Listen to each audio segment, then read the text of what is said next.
comics, for entertainment, for news, foodies watching movies, adulting 80s, Podcastrophe, the voice of survival, kids for sale, Gallif Radio, Brews with Dudes, Journey into Wrestling, Journey into Comics Network, JourneyIntoComics.com. The following Journey into Comics. Journey into Comics. Journey into Comics. Journey into Comics, Journey into Comics Network Production. Heritage. Warning, Podcastrophe imminent.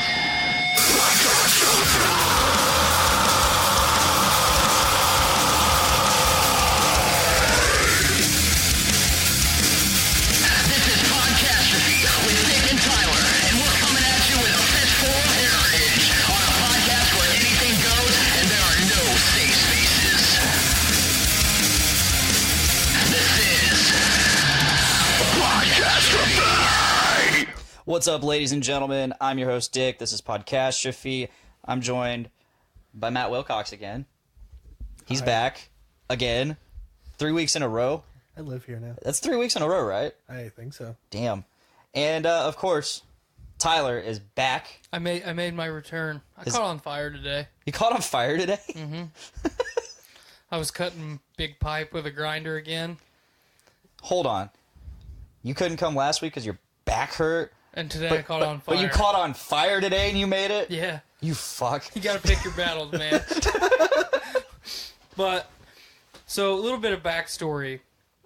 Like 5 years ago, when Gander Mountain was still here in town. Yeah. Gander Mountain. I really wanted to buy that moose statue out front when it was for sale. Too much. It was too much. I couldn't buy it. Anyway, so when Gander Mountain was here in town, I used to hit their clearance rack a lot. Like, twice a week I'd go in there and peruse their clearance section. Because they had a lot of sleeper deals in there that I always felt like I caught at the perfect time. So it was Gander Mountain brand, but I got this blue coat, like this blue, like windbreaker jacket. I know you've seen me wear it to Subaru before. Yes. Real simple. It's real plain. It's just got one breast pocket and then two regular hand pockets. Just a plain ass fucking jacket. But the jacket was originally $40. I got it for $6. That's a Goddamn. $6, okay? So as I was perusing the fucking store that day, I was like, this says $6, and I looked at the size, and it was my size. Perfect. It's a $6 jacket. Who cares if I ruin it? So it survived almost the entirety of my Tate & Lyle career. It survived my Subaru career. And then this morning I woke up and my nice Carhartt sweatshirt was dirty. So I was like, you know what? I'm going to fucking bust the old jacket out because it's going to be windy and I don't want to be cold. So I'm buzzing away, cutting pipe with a grinder. And the fiber cutting wheel, when you cut metal, there's the smell of the metal being cut, but then there's the smell of the fiber disc burning. Yeah. And then I smelled a different smell. And I was like, the fuck is that? And I looked down and like the space like right here on my dub was just on fire. Because at the angle that I was cutting at that moment, the sparks were going right down at that one spot. It's a fucking it's like a thick windbreaker coat. So it was just on fire. So I fucking, I patted out and I was like, aw, my coat. my $6 jacket. My $6 jacket. You're never going to find a deal like that again. Well, number one, no. I'm never going to find a deal. I'm sure I'll find a deal like that again, but it will never be as good. I don't know if you will. That is 1/7 the price. Right. They must have really hated that jacket. Well, Yeah, I think it was like, I think I bought it. Or the populace really hated it and they never bought it. The inside was like insulated. With asbestos. Yes. So it's not They're just like, we can't sell this full price. I mean, if Well, it's now- if now- it's outside. now the asbestos doesn't EP. really Now hurt. they're trying to bring asbestos back. Asbestos is making a comeback. Asbestos is bestos. Yeah, but so like, it's a fucking weird way to start the show. Me fucking gushing over this jacket. Yes. But I mean, it was like the perfect windbreaker. It was like it had 2 layers of insulation on the inside, but it wasn't hot. It was like always the perfect temperature, no matter what. I don't know if that was just mental or if it was just really good fucking coat design. This jacket is well regulated. I like this. But I fucking so I smoke that one spot, and then I kept wearing it. So I took it off about noon because it got fucking hot because I was standing out in the sun, and I just laid it on a pipe rack and I looked, and all the little pores that were in that jacket were full of metal shards. So the bottom layer of my coat and part of my sleeves was like crispy. Yeah. But it was all metal. So my wife threw it in the wash when I got home. So we'll see if the I can resurrect that coat. Cuz I'm going to keep wearing it. I mean, fuck, it was $6. Yeah. I mean, now it is like my dedicated work coat. Now it has character. Yes. It has serious character. I mean, it's like your acid washed vest. There's a story. See? There's a fucking story behind it. I was on fire. Could you throw that over here, actually? Do you really want it? I'm going to put it on. Jesus. Are you sure that you can fit that thing on with your Baby Gap pants? Yes. This vest is like loved and hated. What's on the back? A band. Does it say Yeet? No, it says Because I feel set. like it says Yeet. It says Set. It's a band from An Egyptian Massachusetts. god? Band from Massachusetts. Okay. They came through and they just had like these spray paint stencils of their band name. That's kind of clever. And Fuck merch. I'll just paint you. I'm really glad that we're dead spacing this episode with you putting on an acid wash vest. Do you feel better now? I'm probably gonna take it off at some point because it's gonna get hot, but that's okay. All right, that's fair. That's okay. Sounds about right. So how are you today, Matt? I'm all right. I actually just got down from Chicago or whatever. Yeah, he's Yeah. like, I drove straight from Chicago. I'm like, motherfucker, you did not just drive from Chicago to here just to be on this show. I did because it's that goddamn important. Okay. I was like, I believe I told him. him, I was like, go home. I believe I was him. like, you're not gonna do something that stupid. Well, I pulled up and I was like, oh, cool, Joe's parked on the street so I can park in the driveway. And I went to park in the driveway and his vehicle was in the garage and I got confused. I didn't remember you driving a Subaru, so I was like... That's the wife's car right now. We're all married here. We are. Yes, we are. We're adults. Like, almost like each of us has like a year on the other. That's true. I think you got married in 2016? Mm-hmm. 2017? No, I got married in 2017. Oh. I just Ruby had was my born 1 year in November, and then I Yeah. got married the following May. When'd you get Nice. married? 21st of October, so I actually just celebrated 1 year. Okay, so I'm the daddy of the marriage here. You are. I celebrated my anniversary with a cold over the weekend. God, But doesn't that fucking suck? Dude, I'm still getting over it. If you can I hear feel it in like my you voice. always have a cold. I pretty much do. It's kind of bullshit. You know what will help? Get more sleep. I Yes. try. Yes, Get more honestly, sleep. he's not wrong at all. I do my best. Do better. I celebrated your 1 year anniversary without power. Yeah, I heard. I didn't lose any power. I'm did. one of the... there are fucking people today that still don't have power. Yeah. Yeah. So what happened exactly? Was that like winds? A lot of wind. Hardcore fucking wind. Like I heard it was pretty windy down here. And then Yeah, so I worked Saturday. And then I don't like to do shit like go to the corn maze. I'm pretty adamant against doing shit like let's go to the corn maze because I fucking hate the Midwest. But so I've been telling my wife for the last couple weeks that okay, we're gonna go to the corn maze before it gets real fucking cold, and then like the following day after I established when we were gonna go to the corn maze, that was like the first day that was fucking 30 degrees. So I pushed it back a couple weeks and I said, okay, I'm gonna work Saturday, and then when I get off work, I'll change, and then we'll go to the corn maze, no problem. So we roll up to old Exploration Acres, and My father-in-law and his girlfriend are there. So we just take their bracelets. And I fucking walk right on through the gate. Nice. So I don't pay. My sister-in-law... You're already winning. Yep, I'm already winning. You're already winning. But as I get out of the vehicle, it's windier than fuck. So Ruby's got on, like, 2 coats, you know, a blanket in the stroller, all kinds of shit. And, like, we're rolling up to the gate, and I'm like, this is a bad idea. We should not be here. Look at how fucking windy it is. And my wife's like, corn maze! We have to go! You said we were going! Yeah. And the whole time, I'm just bitching. I'm just bitching the whole fucking walk up to the gate. We literally get around the corner. This hat, I got this hat on Saturday, okay? It's free shit from my company, but it's a really nice hat. The moment we round the corner of the gates, my fucking hat blows off. Well, I've got the stroller, and if I let go of the stroller starts to get blown away, so Skylar takes off from my fucking hat. It's fucking tumbling through the driveway. She goes to pick it up, picks it up, goes to stand up, and her feet just come out from underneath her. Fucking boom. Face down in the fucking gravel. The wind took her? The wind fucking took her. Blew the fucking feet right out underneath her. I used to have a wife.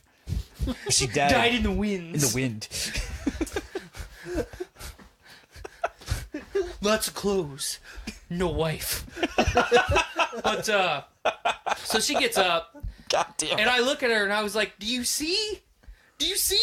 We should go home. So we She's get... like, corn maze! Yeah, that's how it was. She's like, nope, we're doing it. So we go and we get Ruby like a couple small little pumpkins. And then I'm like, you know what? I'm fucking calling it. We will go do something else. I am not dealing with this wind. Because at that time, it was like fucking 40-mile-an-hour wind. And that was like the bottom tier Just of the picture wind. you guys walking through the corn maze and just fucking husks flying at you. Well, that's how it was trying to drive. Trying to dodge. Like, I mean, shit fuck. in I the mean, I had to entrance. drive like 20 miles an hour because of all the fucking corn being blown across the road. Mm-hmm. But as we were leaving, they were shutting down the corn maze. So we would have had to leave anyway. Austin Welch says, respect. I too hate the Midwest. Thank you. He texted me so I would acknowledge him. He's like legit been on every coast. Yeah, he has. Went to New York. Well, he was in Florida.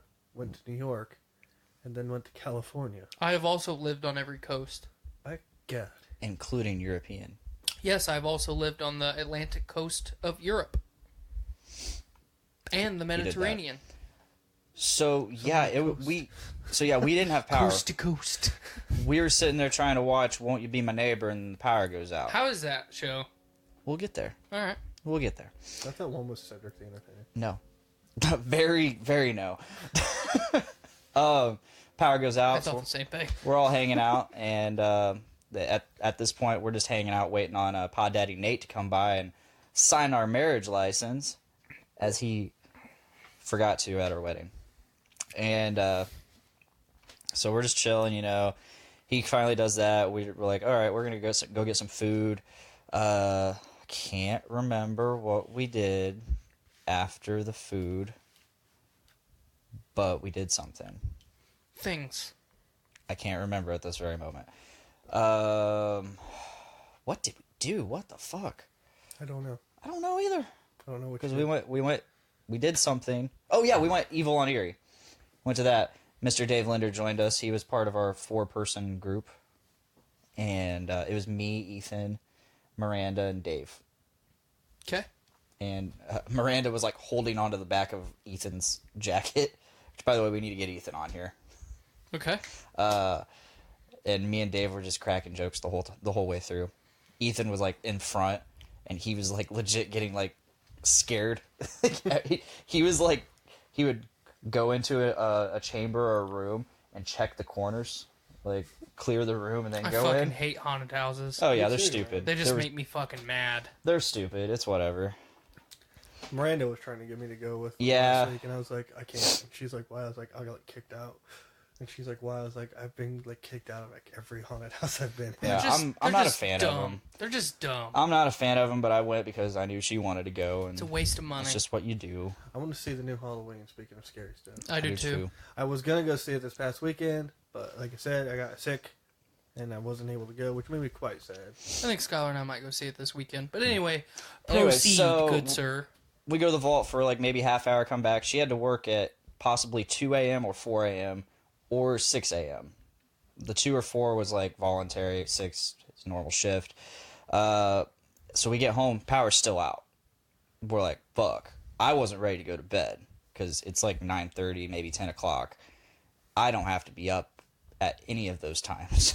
So, but alas, I had no other choice but to go to bed because what the fuck else am I going to do? Play on your phone. I did that for a little bit. Buy a game boy. Jack off. But there was no fan. I had no fan You don't need a fan. to sleep to. It's the static noise. I need a fan. It's the static. You don't need it, I obviously. fucking hate it. It drives me nuts. After a while, you get used to The it, and then quiet there's drives me nothing nuts. else. Nope. Yeah, the quiet drives me nuts. She can't sleep without a fan. I need air circulation is what I need mostly. I have a ceiling fan. I don't. Not in this house. So we had to sleep without a fan or anything in complete silence / whatever sounds are going throughout the house and Joe. Jacking off all night. So power finally came on at 3:30. The TV just turns on. Jack off I voice. was like, whoa, TV. Mr. Krabs meme. Yeah. That's my favorite meme of all time. So yeah, that was my Saturday, just dealing and just no power and shit. That's as far as the story goes. Thanks, Blaine. Good one. Yep.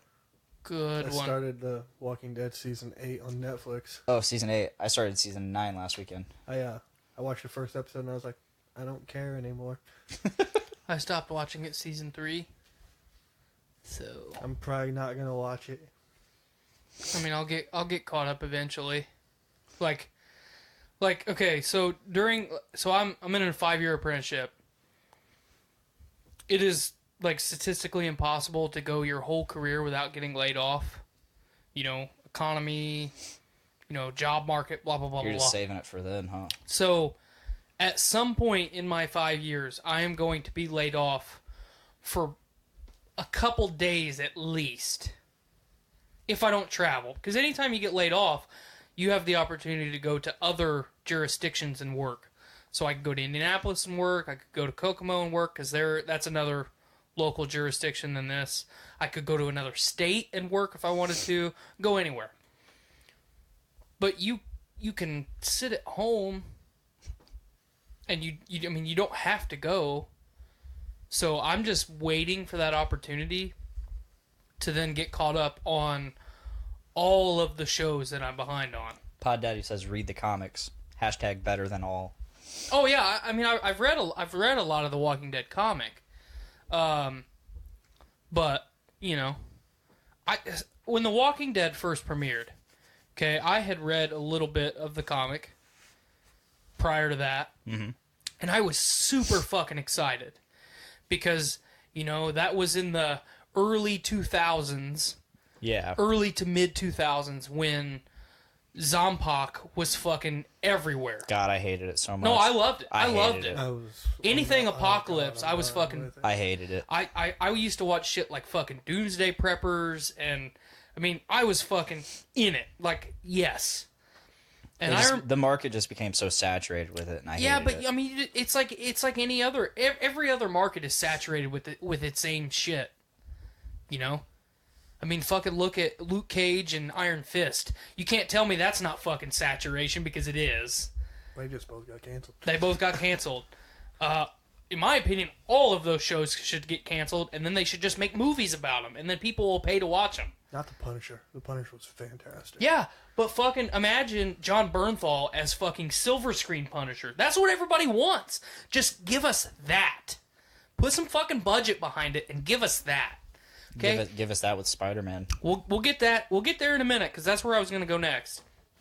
But I remember watching the premiere of Walking Dead season 1 at my girlfriend's house, which is now my wife, and I had her dad at the time had this thing where I had to leave by 11 o'clock. I had to be out of his house by 11 o'clock.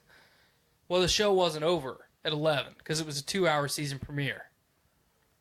So he's like, all right, it's time to go. And I'm like, let me finish the show. Because it was on Halloween.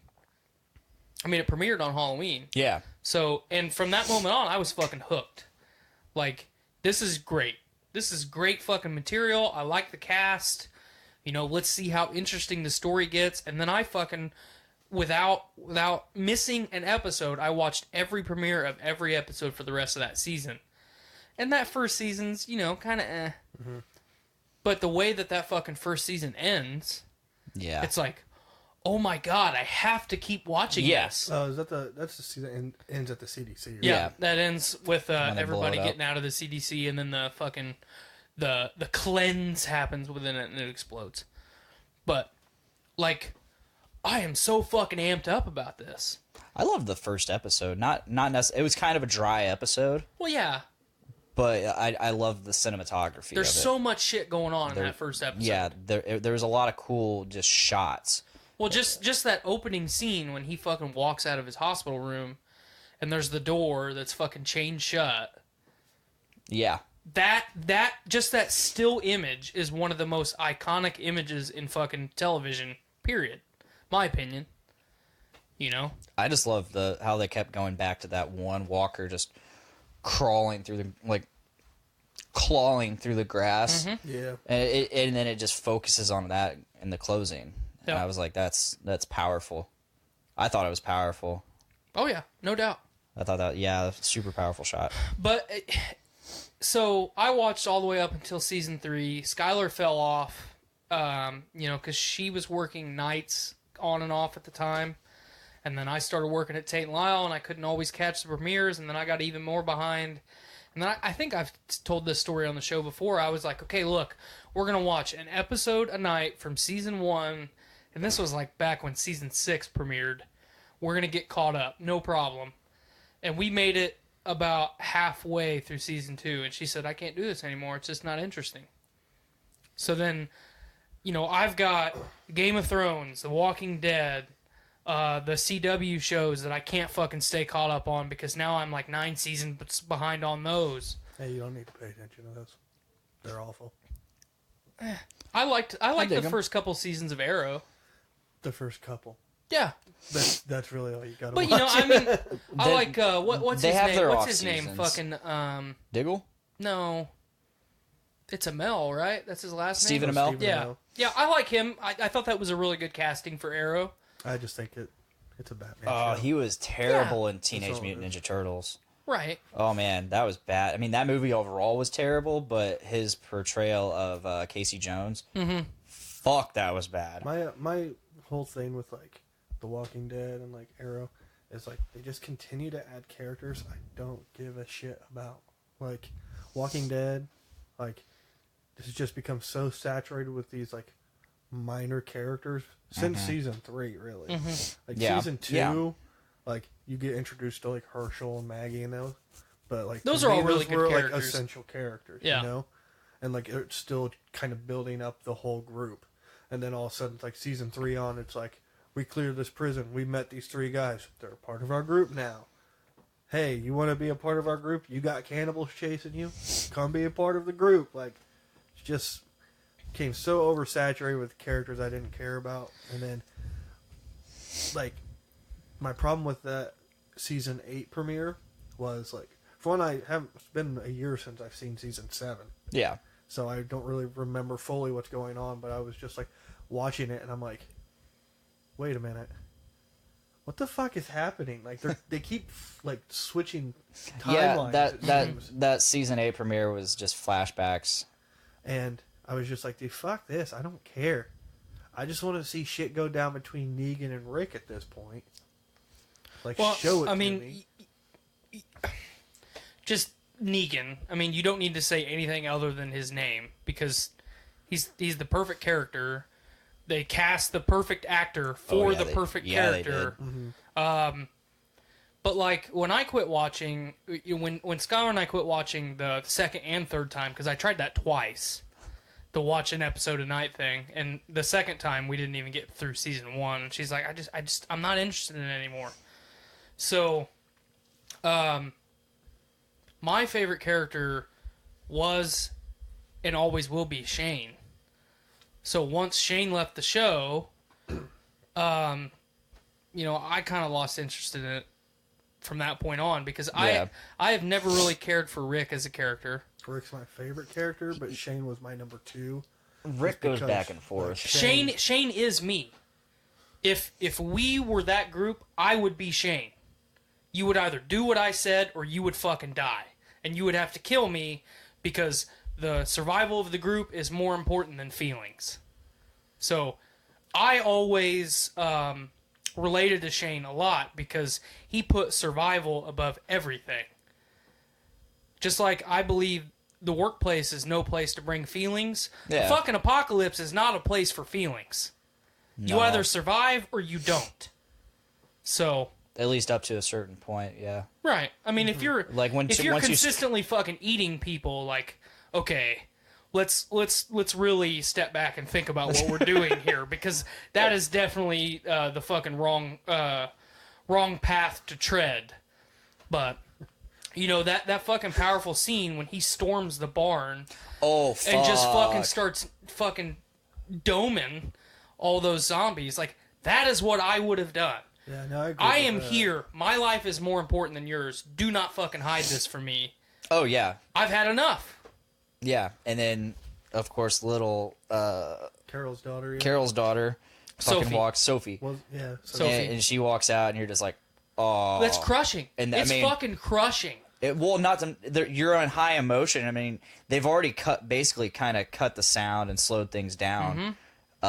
Just from him just going nuts on all these walkers and all the other people on the side, you know, trying to aid that. Well, and then you've got, like, you got Herschel's family and their group. They're all emotional and they're in denial. Yeah, because still at that point. These are people that they love and know and love, and they're getting killed because they think they can be saved. Yep. Yeah, it's been a long time. It's been probably 6 years since I watched that. Yeah, no, it's been a while since I've seen that. Because I watched the first 3 seasons all at once, and then season 4 came on the next year. So, of all the episodes that I watched, that was probably my favorite episode, or the episode where Shane and Rick go to the school or whatever it is. That's a good one. And then, you know, they're fucking duking it out and then trying to survive, and all that shit's going down at the same time. And then they're fucking meeting in the woods. You know, when they're having their heart-to-heart in the woods, like, of all the Walking Dead that I've watched and I know about, I know 90% of what happens. So I feel like I've watched it anyway. But, like, those scenes, like, my favorite parts of the show all involve Shane. And then once Shane was gone, I was like, okay, you know, I can kind of fill that void, my number one favorite character, with Daryl. And then Daryl's fucking character arc didn't really do it for me. You know, once Merle came back, I was more fucking interested in Merle. The guy's got a fucking pirate arm! Like, especially because season 1, like, that's one of the biggest cliffhangers. Like, what the fuck happened to Merle? Yeah. Did he get fucking eaten? Did he dive off of the building and then nobody just found his body? Like, what the fuck happened? So, I thought the governor was a really fucking piss poor villain. Yeah. Yeah. I just hated it, you know? Well, eventually they do his, like, little side story where it shows what happens to him after Woodbury or whatever. That was still shit. Yeah, I just didn't like it. I mean, in that show, if you're going to give me a villain, like, give me a good one. They all need to be like Negan, to me. We're in this phase of entertainment where, like, we have, in order for us to be entertained by a villain, we have to be able to relate. We have to be able to, like, they have to humanize these villains and make you be like, okay, I see what they're going for. They're doing it wrong, but I see what they're going for. But at the same time, they're a villain. Like, I definitely know this is an antagonist. Mm-hmm. My thing is, like, with Negan, you don't have that. Negan's just a guy who's, like, kind of power crazy. At least from what I've seen so far. I'll be real interested to see how your opinion changes as you watch this season. Because from what I've seen and what I've read, and, you know, Brandon and I fucking spoiler dove into fucking Walking Dead hard about every time we worked together, so I could get caught up, you know. such a great fucking story arc with Negan. Oh yeah. Like, I'm sure it's good. One of my favorite characters, one of the few characters I liked that they added was Abraham.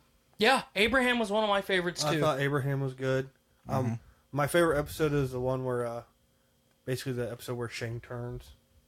Basically the season 2 finale. Yeah, It's one of my favorite episodes because that's kind of where you see Rick just say, "Fuck it, I'm done," and then from then on out, it's just like this, like Rick going up a fucking bad path, man. And Oh yeah, and I love it. he deteriorates hardcore. Like Yeah.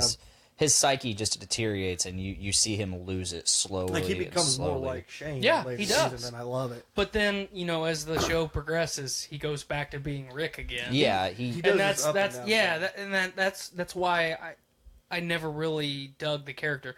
I never really liked Carl. I hated Carl so much. I always fucking hated Coral. You eventually like him, but at the same no, I time, as a won't. kid, I was like, As the- "You stupid fucking kid!" As the story progressed, like, okay, like I can relate to Carl. But like once they took Glenn away, like that just cemented it for me. Like you took Abraham and Glenn In the same goddamn episode. in the same goddamn episode. That's 2 more of my favorite characters. Like, motherfucker, this isn't Game of Thrones. Okay? Every time I like a character, they fucking die.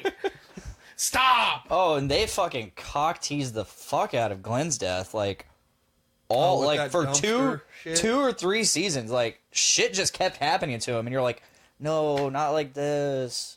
You're supposed to die later." You're supposed to get beat in the fucking head with a baseball. Yeah, and they kind of teased it at Terminus. Mm-hmm.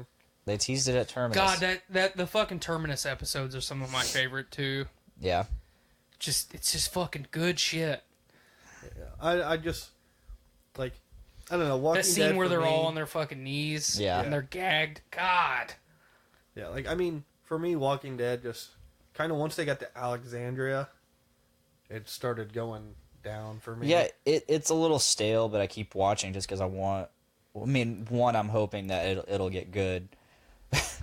Get better. Good. It'll get better. I think It I is think still overall good. the show is good. I'm 2 episodes into this season. I got the 3rd one ready to go. So I mean, when I get caught up, we'll see what this episode's like. So far, this season's pretty stellar. I mean, it's the time jump. Well, I mean, I feel like they have to make this season good. Yeah, Because the it ratings is are already Rick's where they were at last last season. year. Yeah, Which I'm curious on how they're going to do that. Is he going to walk I am up to too, the 'cause- sunset, or is he dying? Did everyone else hate Andrea? Oh, yeah. oh she yeah, I sucked. hated her. That is part of the reason why Skylar refuses to watch the show. Because she hates that character that much. Well, she doesn't have long to watch her. It's true. I mean, she's not a bad character by the end of her days on the show, but I hated her still. I thought she was annoying. More than 2 fucking seasons, Blaine. That's a lot of fucking episodes. I Yeah. liked Dave. Is that his name, the old guy? Daryl. No, that's not Daryl. Dave. You know who I'm talking about? He was like the guy that was like with Glenn, like in the Dale. RV. Dale. Dale. Yeah. I like that guy, and she got him killed. Yeah, she got him fucking killed, man. Technically, Carl got him killed. Fucking Carl, man. Fucking Carl, yeah, he was being an asshole. Coral. Fucking Carl. But like they kept adding characters, Hate and her. then on top of like Told the ya. Arrowverse stuff, they just kept adding other characters, like an Arrow, fucking B Team Arrow. B Team Arrow was so Jesus bad. Christ, I don't give a fuck about any of that. For one, Well, it's have- 90% filler. All the CW shows are 90% filler. Yeah. Well, I think the order of villains was wrong too. Like Ra's al Ghul, why the fuck was he season 3? I don't know. I didn't watch past season 2, so you're hitting me with spoilers right now, which I Sorry, don't bro. care. But like Ra's al Ghul should be kind of like an in-game villain. Honestly, yeah. Yeah. Then they have Damien Dark, who's like Legend of Tomorrow villain, and Here's some unpopular opinion for all you DC fans out there. He wasn't Legends of Tomorrow villain yet, though. Ra's al That's true. Ghul is a fucking shit villain as far as I'm concerned.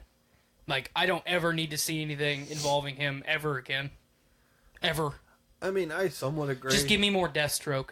Yeah. I love Deathstroke. Especially Yeah. with Manu Bennett playing fucking Fucking Deathstroke. badass Or Deathstroke. Joe Manganiello. Like, either way, I'm set. Yeah, I love Deathstroke. I love that season. The Flash, Blaine's heard this from me 1,000 times. It's the same goddamn thing every season. Except season 4. Which is your favorite fucking Flash speedster villain? Speedster villain? Reverse Zoom? Flash. Oh, mine's Absolutely. Zoom. Thawne, all the way. Thawne is mine. I'm a Zoom guy. Zoom's cool. Zoom was very visceral, very, I'm at a loss for words here, but yeah, he was good. I liked how, I liked angry Zoom, like getting pissed off, and, I liked the game that he played. Yep. To get everything there, and how he posed as Jay Garrick. That's why I like Zoom. Yeah. My Just favorite because season of Flash was season 4. it wasn't the I'm gonna be sly, I'm gonna fucking outthink you. It was I'm mad. That's so you. Yeah, I mean anything anger related I'm a big fan of, so Yeah, no, season 4 of Flash was my favorite because it wasn't a fucking speedster. Yeah. Which It was the Thinker, which was fun. It was currently we don't have a speedster. We don't know if it's going to be a speedster this season. Supergirl, I have a fun time watching Supergirl, but season 3 was awful. I don't fucking like anybody that's fucking don't get me fucking Like started on Superman and all that bullshit. Oh, I thought you were going to say like a B-list of somebody else. I think Well, that they're- Superman is a B-list superhero in my opinion, so yeah, you're not wrong. I don't know if you can really say that true though. I mean, He's not a B-list superhero. He's certainly like god tier. He's kind of like basically the A's of A's. Like yeah, he is like the standard. I mean, Superman doesn't have shit on the Hulk, so let's just cross that one off the list. Literally limitless power. that's not true. It is, A human can only get so angry before they become apathetic. but he's not a human. he's not a human. He's part human. Bruce Banner still holds part in his system. Grey Hulk. But he's not Grey Hulk when he's green. World Breaker Hulk. Superman can hold collapsing stars. But he also gets sick when he doesn't have sunlight, and a green rock hurts him. Ooh. All Bruce Banner needs is a sedative, and he's good. Yeah, but you gotta I haven't seen the sun. you gotta get through that skin, Need that serotonin. which you can't when he's mad. I'm just saying, like Give me that vitamin scientifically, I need that vitamin dick. That vitamin dick. whatever, man. But no, apparently their CW is going to do a Superman show. from Yeah, what I sweet, hear. cool. Then you have Batgirls coming out. With Ruby fucking Rose. Rose. Weird. That's why I didn't want to name my kid Ruby Rose, because of that shit fucking actress. But God, go back to fucking Orange is the New Black. How can anyone like her? I don't know. She's an awful fucking actress. Is she even really?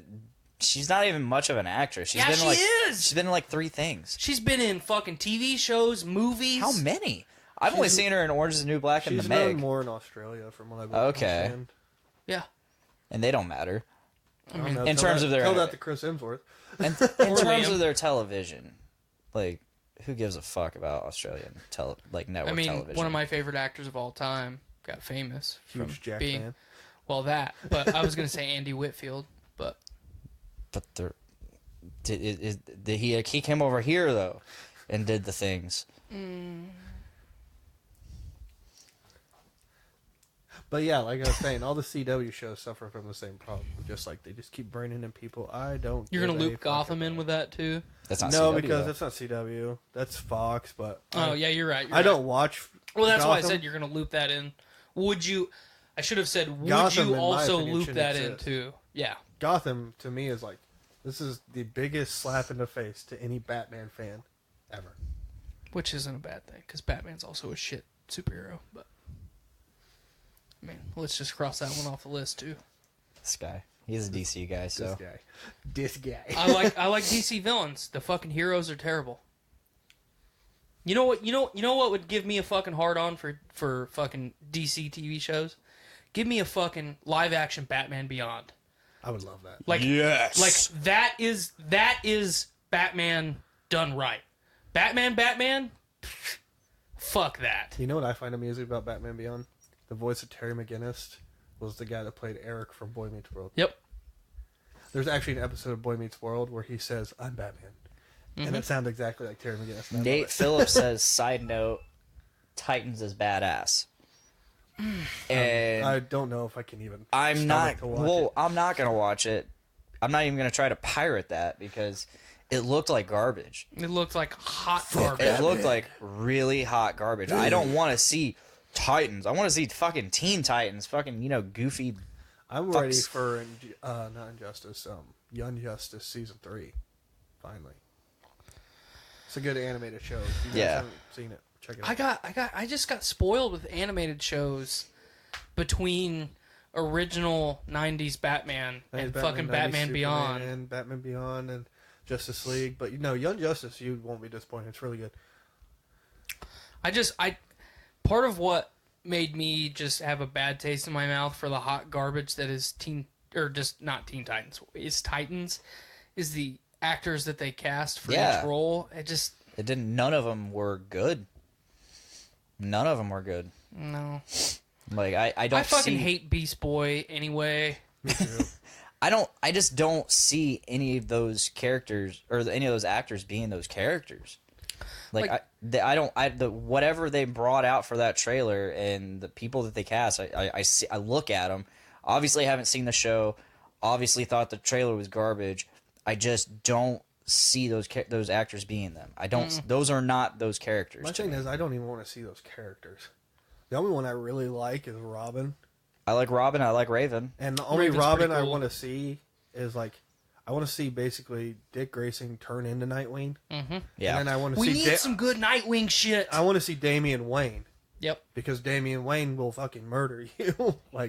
Those are the two Robins I want to see. Tim Drake is awesome, and then Jason That just Todd. goes without saying. Jason Todd is Red Hood. So Right. let's I don't need Jason Todd Robin. I just need the Red Hood. that's really all we care about. Yeah. Shit, fans voted to have him killed. Yeah. But just give me Damian Wayne and then Dick Grayson as Nightwing, and I will be. super happy. I've always liked the kind of back love story between Robin and Starfire and all of the Teen Titans shit. I've True. always really dug that. That portion of it I've always really enjoyed. But just everything else, Cyborg is one of the weakest fucking characters ever in my I don't opinion. understand why they put him in Justice League. Yeah, that was weird. He was But- I thought it was done well. Yeah. I didn't think it was bad. I didn't think it was bad at all. I think he's just become a bigger character in all these animated movies, and they kind of wanted to translate that to It the could be, silver but screen. I don't know. To me, when I think of Justice League, I think of the animated series where it's the big seven. Right. I would have much rather seen a Jon Stewart Green Lantern. Okay, Or- real quick. If you were going to cast somebody as Jon Stewart Green Lantern right now, who would you cast? Michael B. Jordan? No, Michael J. White. I don't know who that is. Pull it up. Yeah, Michael J. White is this. He's does a lot of kung fu movies. He's jacked beyond belief.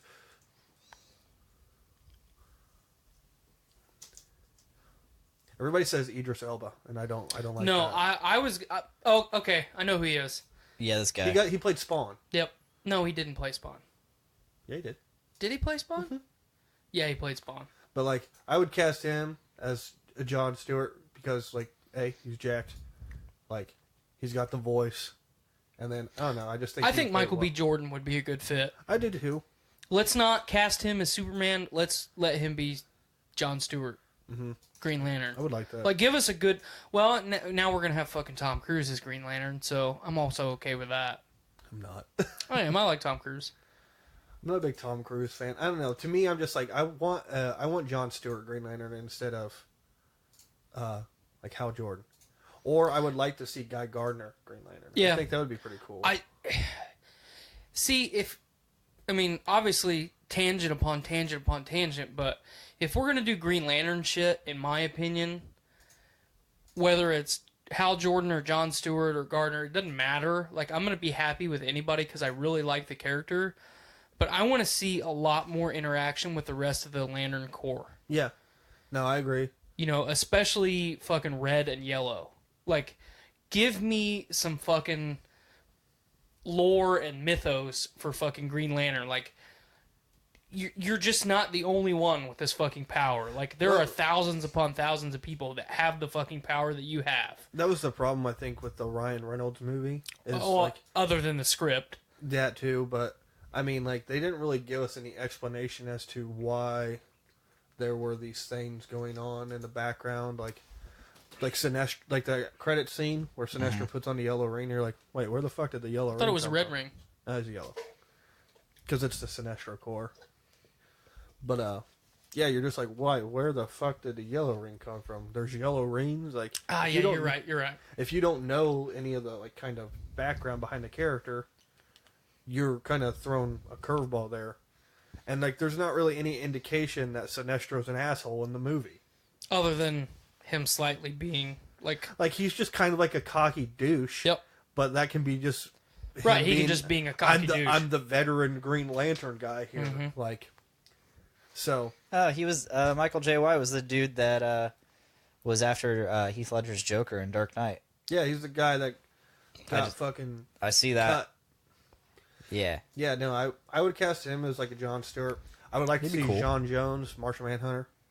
I think for one that would be a great way to do a Justice League movie. Just do the first I three just think episodes. that fucking character would be so hard to capture, though. I'm sure it would. They do it on Supergirl. But I mean, like what Justice League Poorly. cost like $300 million to make. They can fucking do it. That's because they had to reshoot the movie, though. I understand that, but I mean, it was still one of the highest budget films of all time. Yeah.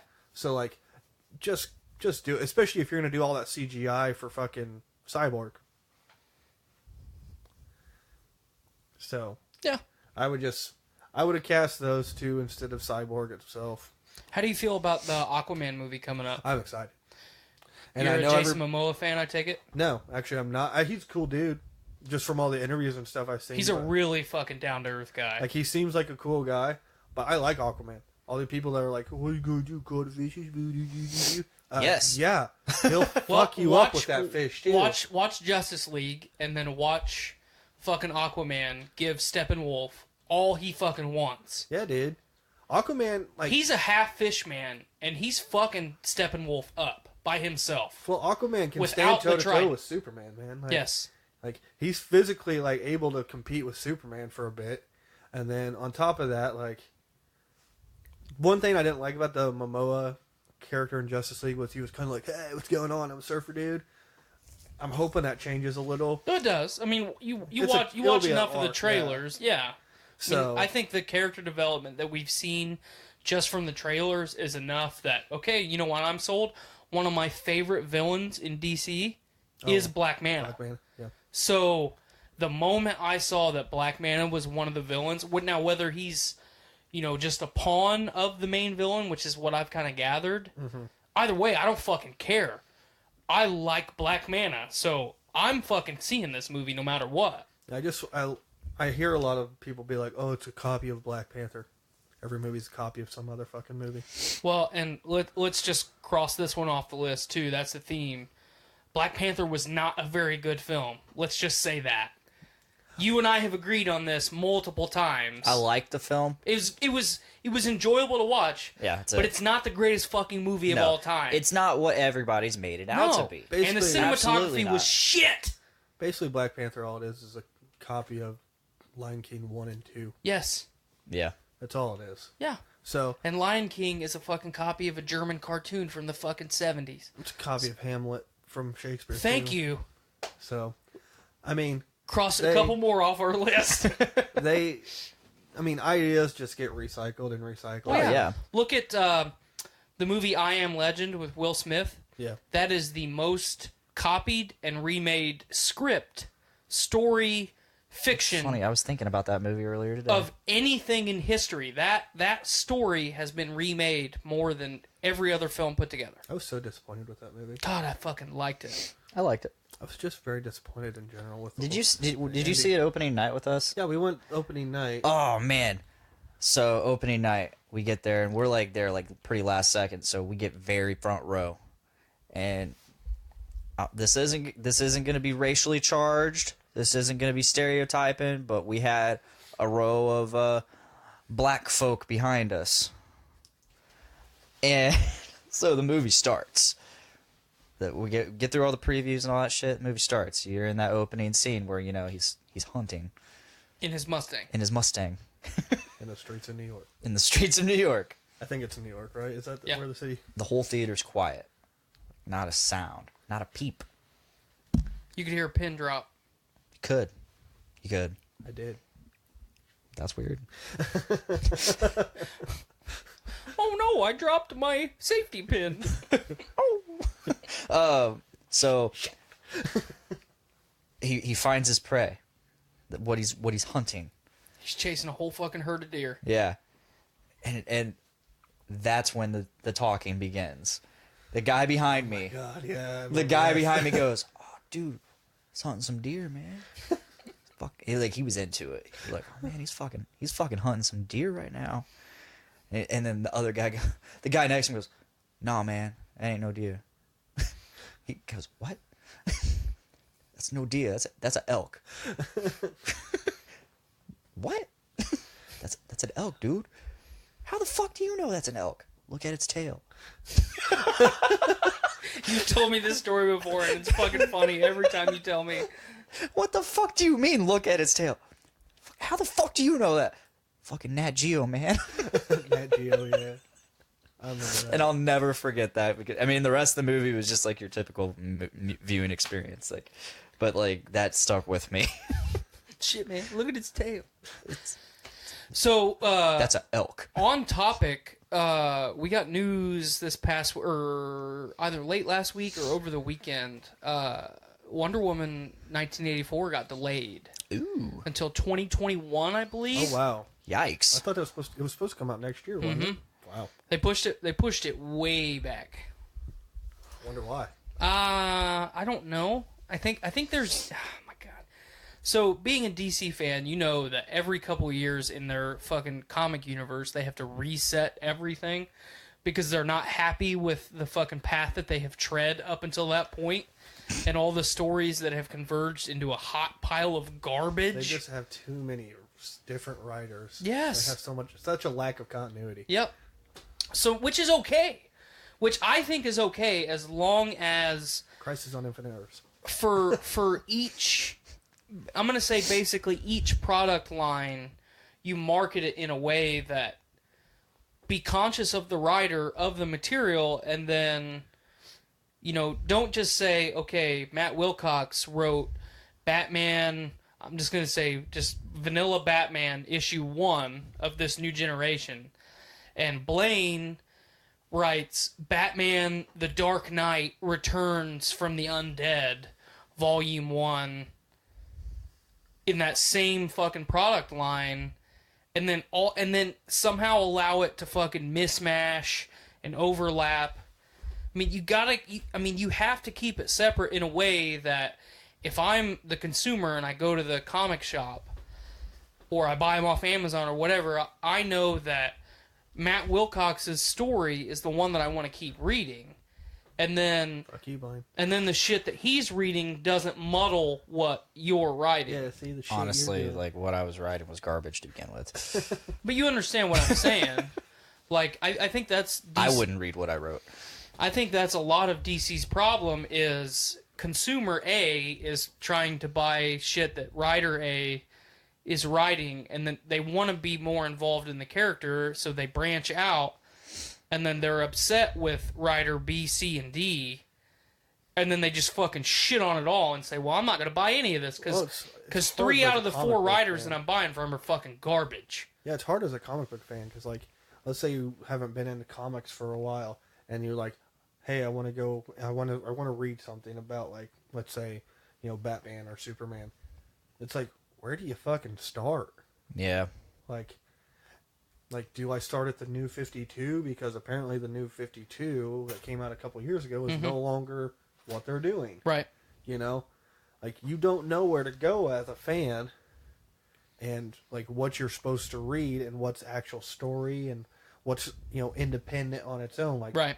like some of the best like Superman graphic novels. That's like All Star Superman, Red Sun. Yep. Like that's not really The Killing Joke. in the story, you know. Right. So, Killing Joke was so good. do you believe the theory that Batman actually snapped and killed the Joker at the end of it? Or Yes, I do. It makes the most sense in my head that would be the correct course of action. I mean, that in that story, that's where he's at. You know, because that as much as I love the Joker as a villain, and, you know, like I said earlier, that's my thing with DC. I appreciate the villains so much more than I appreciate the heroes. That's why I liked Suicide Squad so much. Suicide Squad was total fucking shit. But I liked it because it focused on a lot of the villains that I liked. Could have been a good movie if they would have just made it like a black ops team going into like a country to stop like a dictator or something. Yeah. Could have been way better. Oh, yeah. But they gave away the villain right off the bat. Well, the thing is, I hated that. It's not believable for them to be a team that's like, we're going to save the world from this catastrophe. Oh, yeah. Well, because you'd be like, wait, where the fuck is Wonder Woman and Batman and all of them at this point? Yep. Like, Well, their whole thing is like, oh, I'm going to just fucking... We're basically here to do the shit that the government doesn't want to be caught doing. I really like... I went looking for things to like in that movie. Will Smith, that goes without saying. Margot Robbie's Harley Quinn, I enjoyed it. A lot of people fucking hated it. I liked it. She was annoying, but that character's supposed to be annoying. Right. Yeah. Puddin'. You know, that's supposed to annoy you. Yeah. You know? She was supposed to be an agitator. Yes. That character is nothing but agitation to the reader. Well, is she in the comics yet? No, she was such a popular character in the 90s, they put her in the comics. Yeah, She's got her own comic. Yeah. She's got her own animated series coming out now. She's Kaylee Kuko? Chick from Big Bang Theory. Yeah, Cuoco. Whatever her fucking name is, I don't know. What's it fucking called? Birds of Prey. Yeah. But, you know, I really enjoyed her. Killer Croc is one of my favorite minor villains from Batman, so I really dug their fucking rendition of Killer Croc. Pyro is a good one. When he went full fucking Aztec demon god, I was like, yeah, my fucking dick's hard right now. Like, you got fire and rage and you're fighting another god. Like, yeah, I'm all about this. You know? One thing that I think a lot of people didn't see when they watched that film was all of these villains are still regular people. Just because they're a villain does not mean they're fucking bad all the time. I mean, that opening sequence with Will Smith, he's doing everything he can to make that money for his fucking kid. Mm-hmm. He's not doing it for him. Fucking Killer Croc's down in the sewers just trying to fucking survive. You know, obviously Harley Quinn's fucking nuts. Yeah. But Captain Boomerang, he's fucking robbing shit. he's just a fucking klepto. He just wants to fucking survive. Captain Boomerang has a code of honor where he doesn't kill anybody. Yeah, I really like the actor that they cast as Captain Boomerang too. I got turned on to him in Spartacus, so I've followed his career pretty close. Big fan. But like Pyro, like he didn't want to fucking hurt anybody.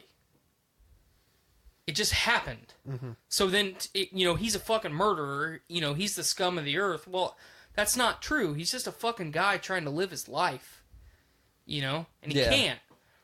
So, I'm really excited, and this is why I brought Suicide Squad up. Fucking James Gunn Yes. is in the running to direct the next fucking Suicide Squad movie. Is he in the running? I thought he got confirmed. I thought he got confirmed that he was writing and I just directing saw that he got interviewed. I did not see that he got confirmed. I saw that he got confirmed to write. And that could potentially lead to direct. I'd Either assume way, if he's writing it, he's either writing way, and directing. I'm on fucking board. Dave Bautista said the exact same thing. Yes. He tweeted, "Sign me up." Yep. Where do I sign up? Yep. So He's going to play the new Bane. I think I mean, that's something Dave Nate Bautista, said. if I was going to cast somebody as Luchador Bane, which is not my favorite Bane, fucking throw Dave Bautista in the fucking mask and the suit because I'm down for that. I mean, he's a big motherfucker, so he can And, do it. you know, yeah. What do you guys think about that Shazam movie? Oh, I think it looks great. Yeah, I'm excited for it. I think it looks really good. I can't get into the trailer. I'm watching it. I'm Really? just like, dude, this just looks annoying to me. But Shazam to me, like, I already don't like Superman, and then you fucking throw Shazam in there, and Shazam is just like The Superman magical version of Superman? Yeah, Yeah. you know, He's discount Superman. He's discount Superman. Thank you. I've never been a fan. I read the fuck out of Shazam comics when I was a kid because no one else would buy them, and every time I went to the comic shop, I could get them. You know, I didn't have to clamor over the new fucking Shazam comic. So, Kids are like, what the Oh, fuck you is this? give that to me. Well, like my fucking family would buy me comics and shit for my birthday, and I'd be like, yeah, I was real into Star Wars comics and the Alien vs. Predator comics. Hell yeah. Those were my favorite. Superman, or the superhero shit was second to Star Wars and fucking AVP. So, you know, when my family would buy me comics, they'd be like, oh, I got you this, you know? Oh, it's a Shazam comic. Cool. So I learned to like the character a little bit. I think the trailer's going to be good. I think they have watched Disney be successful enough, especially with stories like Thor Ragnarok. I think that's the road they're going to go with the Shazam movie. Oh, they're trying to do more lighthearted stuff? Mm-hmm. You could kind of see they were going towards that with Justice League. I mean, shit, they made Batman into a fucking joke with that movie. Yeah, but I love Batfleck. Like, I that do is too, the best. but That is the best on-screen Batman we've ever had. He's doing way too many jokes at that point. That was definitely pushed. But, Yeah. I mean, that movie had so much turmoil through development. I mean, it's understandable. Again, no, I understand. You could see the different directors in the movie. You could see where Zack Snyder's pieces were, and then Josh Whedon's part were. Like, it wasn't good. I'm a big Snyder and Whedon fan. So, as the film progressed and I was watching it, and, you know, you and I reviewed the movie real hard fucking like 25 episodes ago. Yeah. It wasn't the hot, steaming pile of shit that everyone said it was. I had a fun It was time every with bit as good as the first Avengers movie, in my opinion. Yeah. Some characters were weak, definitely. Cyborg was one of the weaker characters, for sure. Flash. See, I enjoyed the actually Flash. really liked Ezra Miller. And I did too, but I felt I enjoyed the wanted Flash. more.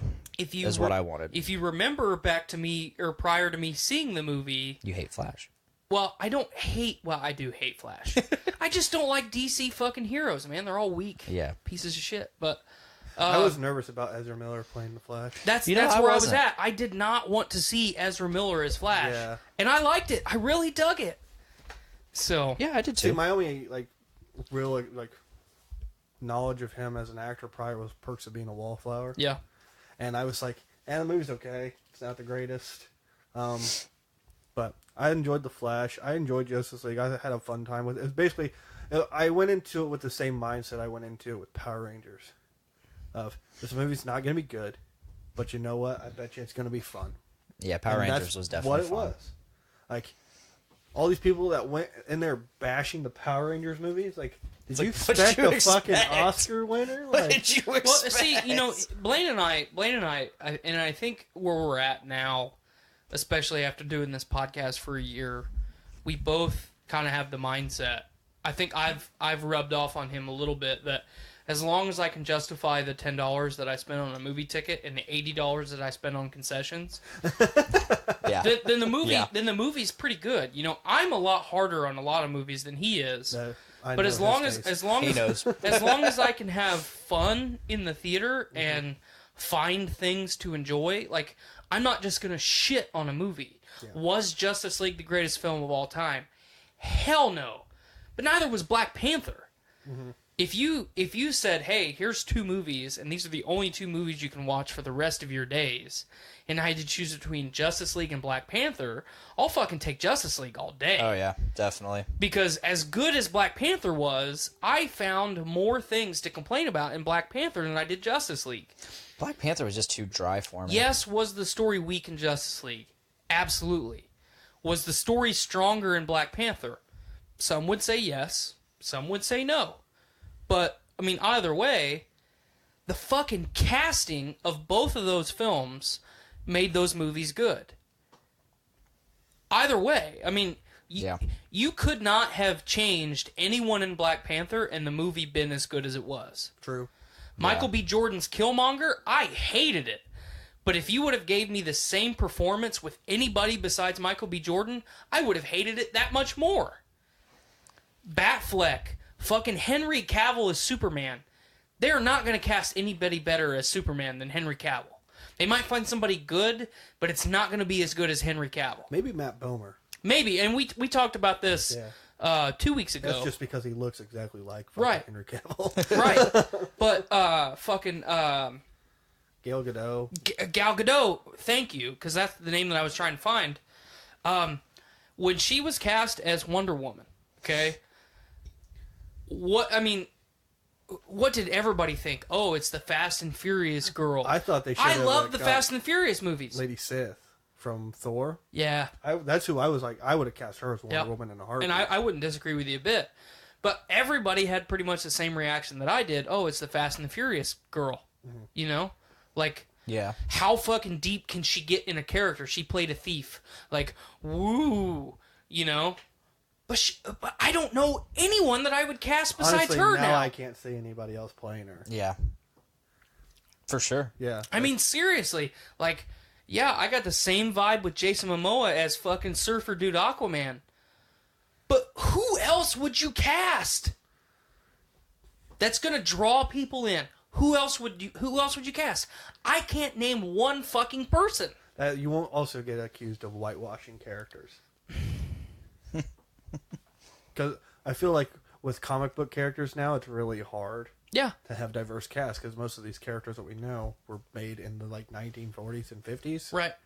So there's not a lot of diversity as far as ethnicities and nationalities and that kind of stuff. And I say the same, and I don't hold that opinion for just DC. I hold the same opinion for Marvel. Mm-hmm. Look at Chris Evans and Captain America, one of my least favorite characters of all time.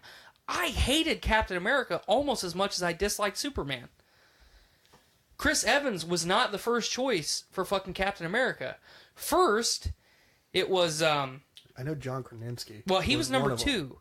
It was Jensen Ackles that plays Dean on Supernatural. Oh. So when the casting, yeah, right. Well, hold on. I'm with you there. When the casting for Avengers came out, he was number 1 on the list. Everyone that they had tried out for the part up until him, they said no. He tried out.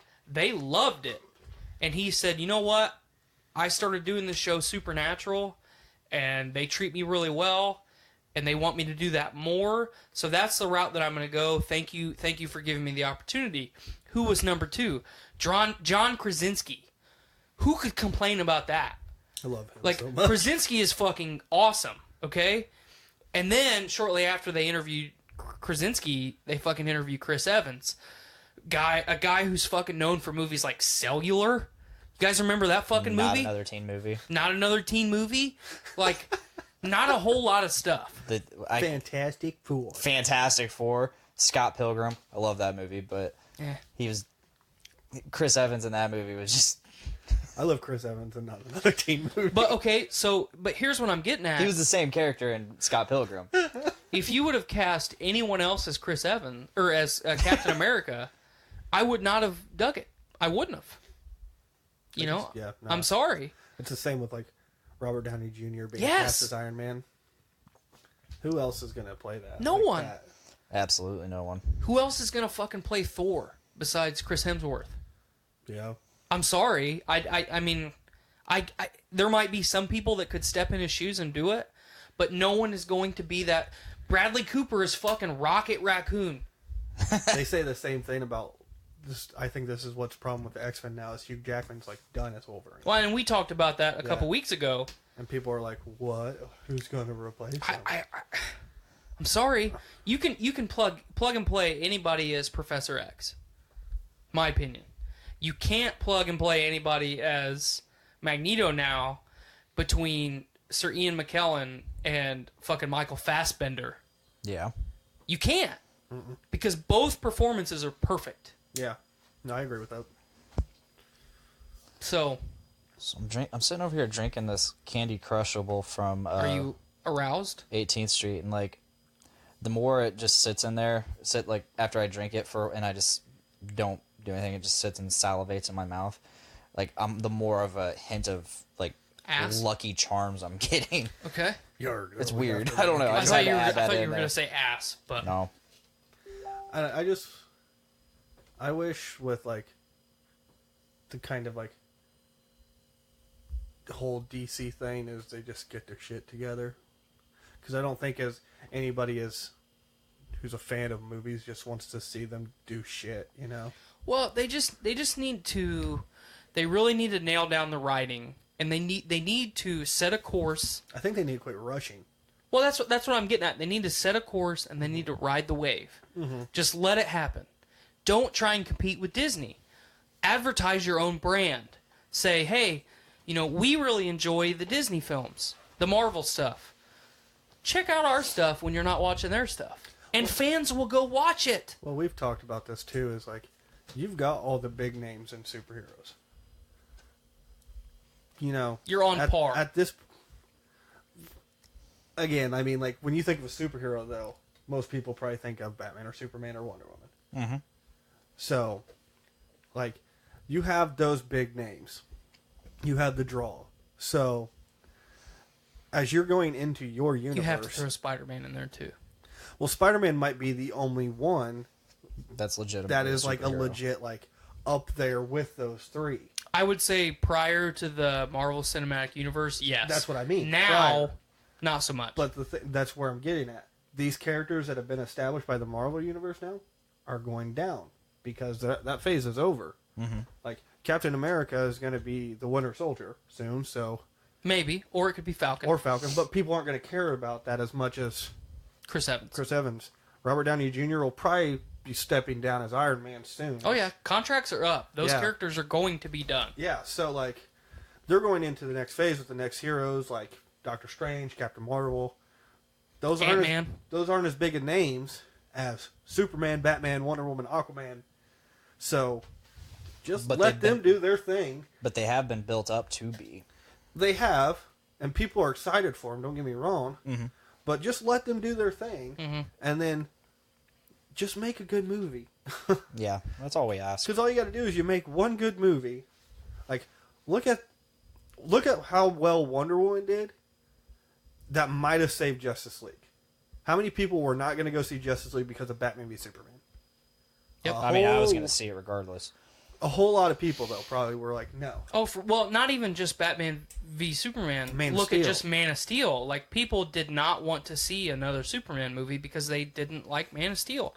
And Man of Steel wasn't even that bad. Superman would never demolish a city. Well, I'm sorry, like... He kind of does sometimes. He does! Like, that's his thing. Like, he's trying to save people, but at the same time, like, he just doesn't acknowledge the fact that there's collateral damage. Like... He's the golden boy of superheroes, but there's all the fucking people that he's killed in the background, and no one ever wants to acknowledge that. Man of Steel and Batman vs. Superman acknowledge that. Yeah. They address it, for sure. Like, just like, those two movies turned people off so much that Justice League probably wasn't going to do very well. Mm-mm. And, I mean, financially, it didn't do that great. And then you throw in, all the hardship on top of that. Yeah. And then you had Wonder Woman, and all of a sudden people were like, wait, we might have hope. They are capable. Yeah. Because Wonder Woman was a good film. It was, I really like, dig it. From the coloring, like, the mascara, bright and colorful. She goes to Man's World. Oh, it's the muted colors again? That makes sense, though. The muted colors of fucking war. Yeah, it made sense. Chris Pine's character, fantastic. So... The cinematography in that movie was fantastic. Like, it suffered from every superhero movie's flaw of the final fight between the main villain. Like, the final fights in every superhero movie are all the kind of like, So you either get something. But man, fucking Wonder Woman versus Ares, man, my fucking dick was hard the whole time. So Professor Lupin, Ares. Yep. Professor Lupin, Ares. Yeah. So I mean, like, I don't know. He does a voice in Big Mouth now. Oh, does he? Oh my god, season 2. I was like, that voice sounds so familiar. And I looked it up. And I'm like, holy shit, it's Lupin. I don't know how we got onto this. I know we were talking about, like, Arrowverse people. Yeah. But, like, I don't know. There's just... Please make a good movie, DC. Well, I want you to so bad. here, and this hire me. I'll write the goddamn thing for you. This was the point that I was trying to nail home. Like, you have cast... You have reached the level where you're on par with Marvel. You have cast the people that need to fill that role, that are the only people that are going to fill that role. Just write good material. And they will come. People will come and watch the films. That's all you have to do. You have half of the battle won already. I'm going to say you have 3/4 of the battle won, because not only do you have the cast, but you have the budget. The budget and the characters. Yes. Like, it's not like you're trying to fucking push booster gold on the fucking Right. people. Which, God, I wish they would. You're not doing some Blue Beetle shit. Like, Fucking love booster gold. Blue Beetle's one of my fucking favorite characters in DC. I don't need fucking Blue Beetle on the silver screen to make me want to go see a DC movie in fucking theaters. Yeah. I mentioned Power Rangers earlier. You guys excited for Power Rangers too? I haven't seen the first one, so. Have they started? They haven't, but it's got to happen. Oh, yeah. Is it going to have They Bryan teased it. Cranston in it? At least a Zordon. He'll make a probably appearance as Zordon, but That'll they be... teased Tommy Oliver coming finally. Yeah, I've seen that scene at the end. Green Ranger for life. Fuck that White Ranger shit. I was a big fan of the original Red Ranger. Jason was my dude. Like, that was my favorite. You're a Jason guy and not a fucking Rocky guy? No, fuck Rocky. Fuck Rocky. Well, Rocky they should have paid sucks. him and they could have kept Jason. No shit, right? But, Him, Trina, and Zach. Mm-hmm. Trina, rest in peace. R.I.P. But, I haven't seen the first one. I'm gonna watch it eventually when I go down to the Dollar General and grab me a red box. It's on Amazon Prime. Yeah, you're an Amazon Prime. But, God damn. God damn. Got him. I just fucking hate Bryan Cranston so much. He's honestly not a huge character in it. No, he's not. He's in it. He's in it. I fucking hate Bryan Cranston. I understand this, but I'm just saying, he's not in it that much. Just like Godzilla. Ooh! Dude, that was such a letdown. Not for me! You know what? Krispy Kreme is in the movie more than Bryan Cranston. Yeah. Yeah. Yeah. That's not a joke. It's not a joke. But, yeah, Power Rangers. It was a fun movie. I'm excited for that. So I had a topic. Does it relate to The Walking Dead? No. Does it relate to superheroes and Power Rangers? No. Do you No. want us to get on another tangent? No. We got to seriously dive into a topic. Okay. So I'm going to go ahead and stop the recording. The stream's still going to go.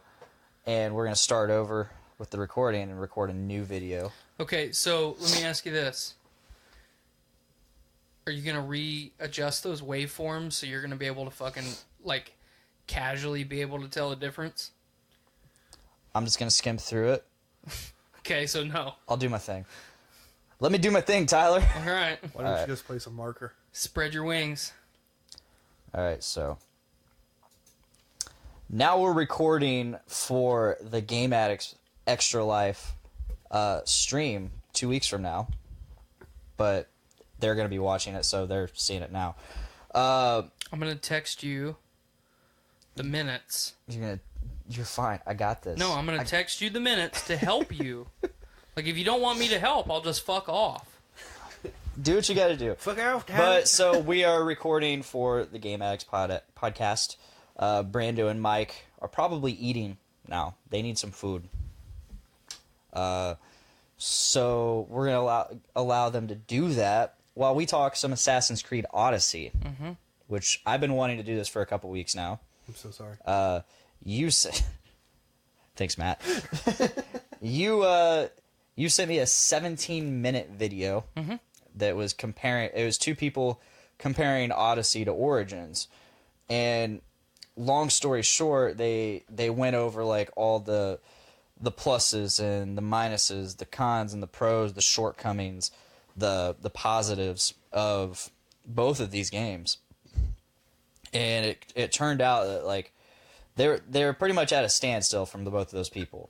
One person was like, yeah, I still favor Origins, and the other person was like, yeah, I still favor Odyssey. It was you and I. That's why I sent you that video after sure. I watched it. Because Absolutely. Everything that person A said was in favor of Origins, which is me, and everything that person B said was stuff that you and I had talked about, which is in favor of Odyssey. Yeah. So after I watched that video, this is this is verbatim the conversation that you and I had already had. So that's why I just sent it to you to reaffirm that Yeah, it was Origins cool. is a better game. It was definitely more in depth than our conversation. Like I had barely even played the intro level to Odyssey by the time I had watched this. By the time I had watched that video, or by the time we had the conversation, the video brought up some really good points. Like, I think I like the combat in Origins more. Yes. But in the end, overall, I'm still liking Odyssey more than I liked Origins. I just like the setting more, honestly. I figured that was the biggest thing. It for is you. the biggest thing. I'm liking the characters more, although Bayek is a really awesome character. Bayek is a leaps and bounds better written character than. Are you playing as Cassandra or Alexios? Alexios. I'm playing as Alexios too. Alexios is a very well written character. Bayek's story is hands down better than Alexios' story. But it's the age old fucking story of fucking, oh, my kid got killed, I'm gonna go fucking get some vengeance. It's a vengeance story. But man, it was good. It was good. Well, what I played about halfway through the game. You need to finish it. I will eventually. Because when you get to the end game stuff, your opinion of that game will change. Okay. But the game itself just grew stale. I found myself doing a lot of the same shit in every city. And every time I found a new target, it's like, all right, now let's go around, fucking do some bullshit. Oh, this person's in trouble. Better go save them from some fucking hippos. But here's the thing, Odyssey's no different. Honestly, no. You're right. I've played stale to me. I've played about 10 times more of the game than you have. Yes, you have. So I'm in end game already. That's awesome. So the story is good. Mm-hmm. I would say... Has your opinion changed much? Not really. I mean, it has on a few things. I'm going to try to avoid spoilers because I think that's our goal here. Yeah, I'm not gonna. I at least don't want anything spoiled for me. Right. That's where I'm at. Yeah. There's a lot of twists and turns that come through the Odyssey story that I did not expect, which I have really, really enjoyed. Bayek's story from start to end, I would not have changed anything. Yeah. As far as the main story. Where Odyssey takes the cake is side story. The side story is so much more in Odyssey than it is in Bayek's story. In Origins, the side story literally is just side stuff. Like, hey, if you want to do something else, if you occasionally want to run into a character that you recognize, that's what you do. It's just to kill time. Seems like Fallout 4. A little bit, yeah, for sure. In Odyssey, it's total opposite. 90% of the side stuff that I have done, which is every location that I go to... Peloponnesian War stuff, right? Well, I mean, not all of it, but a lot of it. That's what I love about this. This is the Peloponnesian War. It's fucking Sparta versus Athens. Fuck yeah. Well, I mean, it's... Yeah. I mean, it's not just Sparta versus Athens. It's one league. It's Sparta versus... it's the fucking... Delian League versus the... something else league. Sparta and Athens and all of their subordinate nations fighting each other. Yeah. But all of the side story stuff, which I've done 90% of it, because before I ever touch a story mission, I do all of the side quests in every location that I go to. So there's a lot of location. Not because I'm a completionist by any means, There's but so much. There's the so much only land. stuff that I don't do in Odyssey is the underwater shit, because I don't want to spend 10 minutes fucking swimming underwater and fighting sharks. So I got tired of that the first time that I fought a shark underwater. How many chicks have you banged at this point? Everyone that I've encountered that I can. I've banged... And I banged a dude. 2. Banged 2. And I banged a dude. You banged a dude. Good for you. I did. Nice. I had an orgy with a dude. Oh. I bung the descendant of Odysseus. Yep. She's on my ship right now. Yeah, same here. Same here. I just think it's funny that they give you this option to like romance people. Give us some actual romance scenes though. Ubisoft, look at BioWare. Give it that. Yeah. And I bung an old lady. You bung? I bung an old woman. past tense bang. Yeah, I did that. I bunged that old lady. There's this old lady and she's like She's an info. huh? She's an nympho. She's an nympho, and she's like, I want to have sex with my husband like we used to. But like, his when dick we were don't younger. work. His dick don't work. Go out and get these ingredients, and I'm gonna make an elixir It's fucking bear testicle and and deer skin. Deer skin, yeah. And you bring it back, and she's like, thank you so much. And then her husband's like, dude, I'm wore out. I'm wore out. Like, I'm chafing. this might be good tonight, but a couple days from now, what are we gonna do? And you're like, I can take care of her. So you do, and then he pays you. Yeah, he pays you for fucking knocking boots with his wife. His old. She's still attractive. She's still attractive. I wouldn't say she's attractive. She's attractive. You would bang her if you were. I would not. Yeah, you would. I would not. Yeah, you would. No. Yeah, you would. No way. If her husband walked up to you and said, "I'll pay you to bang my wife," you would take that sack of gold of drachmi. Yeah. Yeah, you would. Gold. For money. Yeah. If I were a single dude back then, yeah, sure. Well, I mean, it wouldn't matter if I was a single dude or not. I'd be knocking boots with anything I could. But anyway, so I want to reaffirm that. I think and I would call it filler material, but for Odyssey, it's not filler at all. Like that, all of the side stuff that I have done is so well written. Now it is campy and repetitive, 90% of it, but it's so well written. Then you have Origins where the main story, yes, it was that age-old vengeance story, but every time you hit a major plot point in that story, it was like, fuck. These people are everywhere. You know, like they are controlling everything. And what I enjoyed about the setting of Origins more than the setting of Odyssey, yeah, I have a hard-on for the Greek mythology. Bayek was a dude. He was a policeman. Yeah. Okay?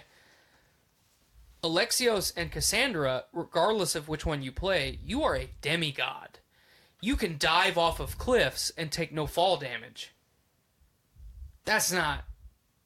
I don't know that. Yeah.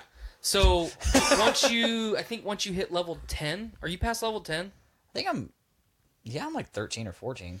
Well, once you get to a certain point in the story, all of a sudden you start leap of faithing off of the edge of cliffs and not taking fall damage. Okay. So you reach a certain point in the game and then you never take fall damage again. So you're a demigod. That's not spoiling the story for you. Yeah, I mean that it's literally in the description. Like it load in the loading screen tips. Yeah. That is in there. Yeah, you're a demigod. Well, I thought you were spoiling it by saying something happens and you find out you're a demigod. No. Like, okay. No one ever... people walk up to you and like, oh my god, you're a demigod because you have an eagle from Zeus. So, like, brief spoiler, like, I've already faced some, like, I guess, real-world consequences in this game for a decision I made. In your OG island, the starting point, Kefalonia. Did you do the plague? Yeah. And I was like, these priests were like, this family's got to burn, just like all their other families we fucking burn, because they're sick, and the family's like, we're not that sick. We're fine. We're fine. We're getting better. And the priest is like, fuck no, burn them. And I'm just like, you know what? I'm tired of, like, all these religious folks trying to fucking control shit. Mm-hmm. Like, fuck you. And you killed him. You fuck off, priest. You fuck off. And then you killed him.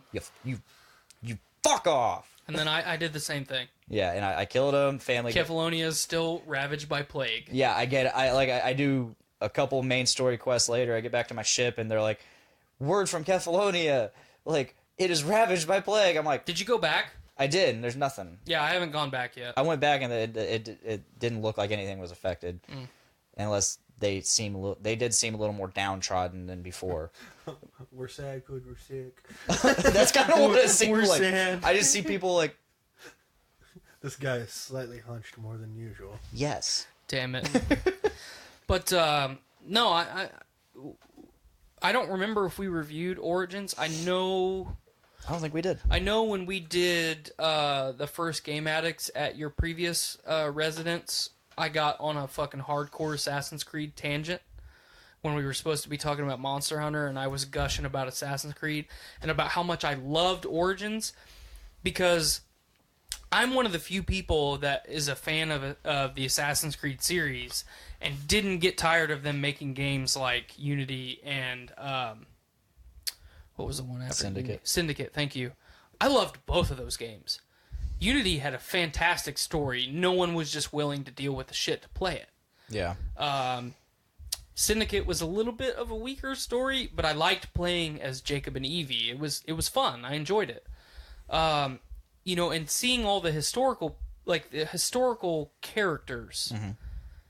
I've always loved that about every game in the series. The only game that I disliked was 3.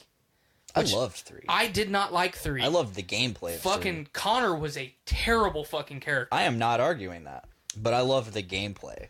Well, and I loved the gameplay of 4, but no one can tell me that story is good, because it's not. Fucking 3, I could hang British people. I was looking forward to that. Was that the one with the American Revolution? Yeah. You could climb up a tree. This is the first game where you could climb up trees, by the way, because you're an Indian, Native American. You still can't climb up trees. Yeah, you can't anymore. They backtracked a bit. As if climbing trees wasn't a thing in the fucking Greek times. You can climb mountains, just not trees. Yeah, you completely. And you can also jump from the tops of mountains and survive. Not take fall damage. Just picture you running like up a mountain, and there's a one tree that you can use to hide. And just like fucking stuck. Damn it. I don't know. Like I haven't played like any of the Assassin's Creed games. I remember seeing like a lot of gameplay and stuff. All over Play If I was going to tell you to play any of them, I would say play Origins. I don't know, to me, it's just kind of like Call of Duty at this point. They come out with like a new one. It seems almost every year. But you can't say... Well, they're not going to now. Like, now they're going to take a break. At least a year, is what Ubisoft has said. I was going to say, they came out with Origins and then Odyssey within a year. Well, they weren't supposed to. Okay. A different studio made Odyssey than made Origins. But they followed them, because they turned it more of like an RPG style game where you're getting... Oh, it's full RPG. It's not more of. It's full RPG. Yeah. But back to that video, like, they brought up a lot of great points. Like, originally, these were stealth games. Mm-hmm. Like... Which you can still play it that way. You can, but it's not focused that way. And, you know... And it's also... The stealth itself has been very watered down. Mm-hmm. It's not... And there's no impact on whether you're being stealthy or not. Mm-hmm. I don't like that. Well, there is. In Odyssey, there is. Yeah. Missions that... So if a quest giver says, hey, I don't want anyone to see you, and then you get seen, like, there's repercussions. Yeah. I don't know, like, this is going to be weird to say, but, like, in, like, say, the original Assassin's Creed, or Assassin's Creed 2 or 3, when you assassinated somebody with your hidden blade, it had a different feel to it than when you assassinate someone now. Like, back then, you could feel like that... mentally feel that little sliver going into their fucking spine or their gut. Now it's like you don't have that. And on top of that, if you assassinate somebody, it might not kill them unless you spec out for full assassin damage in Odyssey, which I pretty much have. So nice. Yeah, it's fun. I've been wanting to do that because right now I just have I have like your regular assassinate, and then I also have the throw where you oh man, that's where badass. You can teleport. Yeah. Demigod. I mean, like, to, like, the stealth point, I guess you could, like, associate that with, like, the different characters and, like, their different backgrounds. Yeah, that's also true. Because, I mean, like, this one, you're, like, what, a Spartan, right? Mm-hmm. You're a Spartan mercenary. They're not stealth. You're not necessarily a Spartan. You are a Spartan. You're originally Spartan, but your allegiance isn't Spartan. You are referred to as a Spartan for the entire story. Really? Mm-hmm. I never got that. Mystios. People fucking recognize you as being Spartan without you ever saying. Is that what Mystios means? No, Mystios means mercenary. That's okay. But people recognize you. Like, okay. Like, play a lot of side missions. People recognize you as being Spartan without you ever saying a word to them. Yeah. A Spartan mercenary. That just sounds like... Yeah.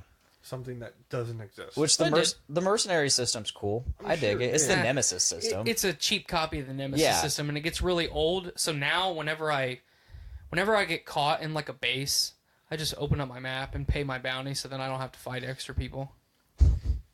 Because I'm tired of it. Like, the mercenary system in Origins, that was perfect. There is a finite amount of people being the paid. Falakes. The Falakes, there is a finite amount of people being paid to hunt you. Once you kill them, you don't have to worry about it anymore. Because they're all dead. When do you think they're going to come out with Assassin's Creed Star Wars Edition? I don't know. I just got really hard. Once EA takes over. Fuck off. I really liked Star Wars Bounty Hunter playing as Jango Fett. That was really cool. The But back last to Assassin's Creed. Yeah. Like, here's my thing. It goes with any Ubisoft game. You can't tell me that Assassin's Creed is stale and then buy Far Cry 5. You can't. Oh, I don't like any of the Far Cry games.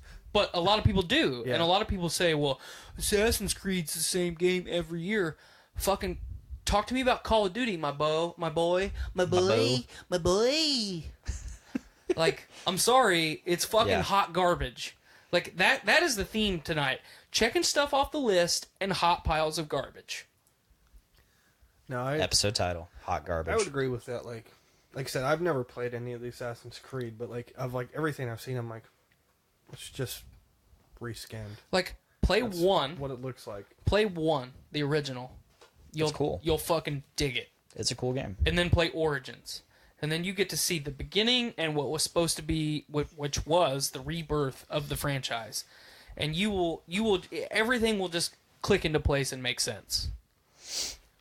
Because 90% of what they did in Origins was saying, hey, we recognize a lot of the things that you complain about. Here is something the same but different. And done really well. You could also play Assassin's Creed 2 and play the Ezio trilogy.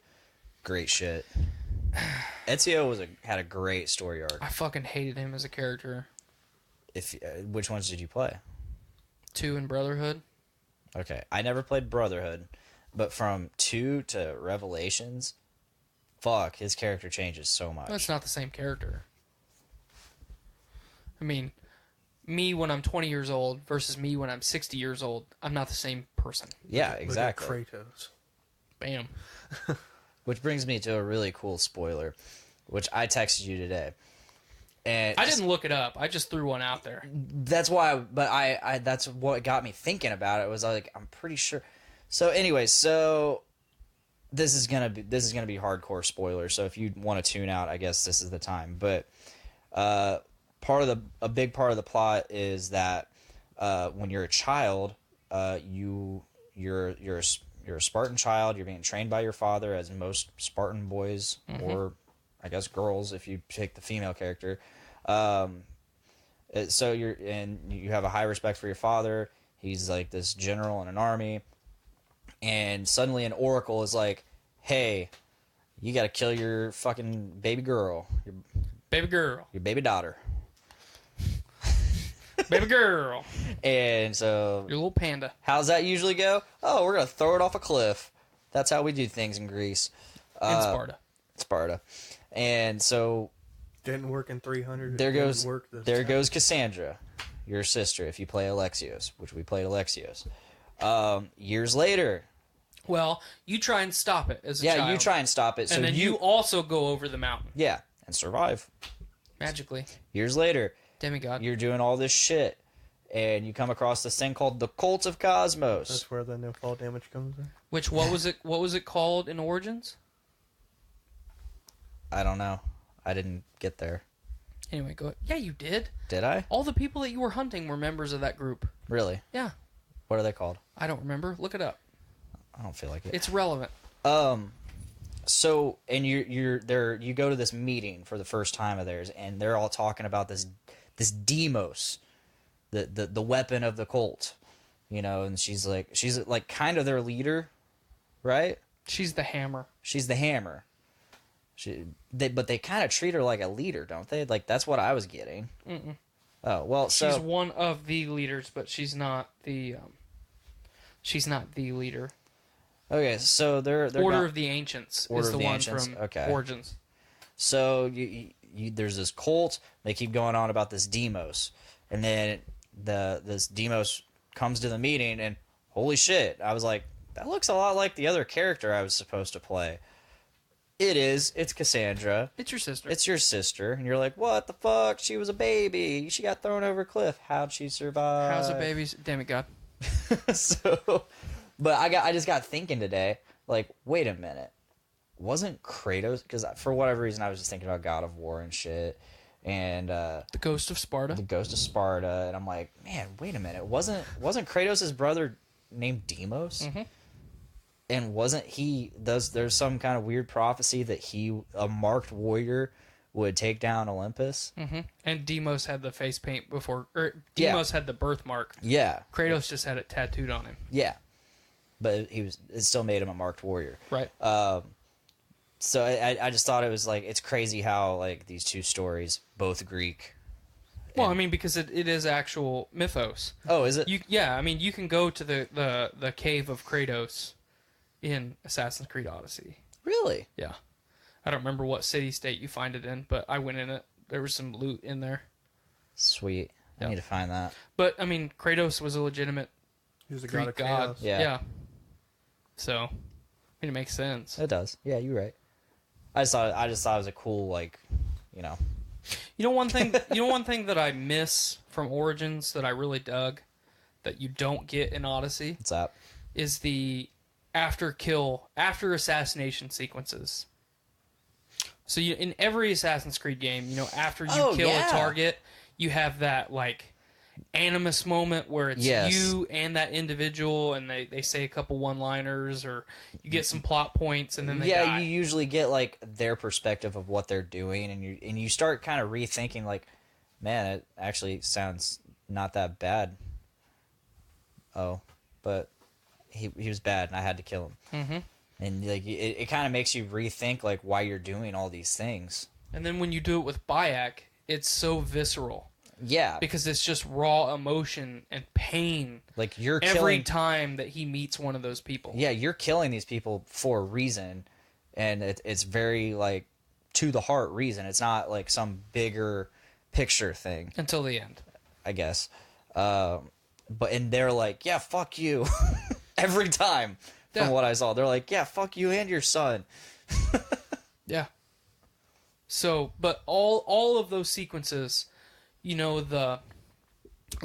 of the reasons I told you to finish Origins is there's portions of the end game where you actually go into the underworld. You go into the afterlife. Different stages of it. So you get to go to the Field of Reeds and see where all the good people went, and you get to go to the fucking dark places where all the bad people go, and you get to see Anubis, and you get to see all kinds of cool shit that you wouldn't get to see otherwise. Mm-hmm. And I just always enjoyed, like, when Bayek was interacting with someone in a post-assassination sequence, you just got to see all of that emotion on his character. Yeah, Like, this is real life for him. And you never really get an explanation on how he's connecting with these people as they're dying. Like, is all of the background just flavor to justify having this conversation, or are these people with their dying breaths, is this what they're saying to you? It's painted in a way that you don't really know, but it doesn't really matter because they're all good scenes. yeah, you're right. In Odyssey, you don't get any of that. Really? How many people have you assassinated? No, of the Cult of Cosmos, none so far. Yeah, you did. Oh, besides fucking Elpenor. Elpenor.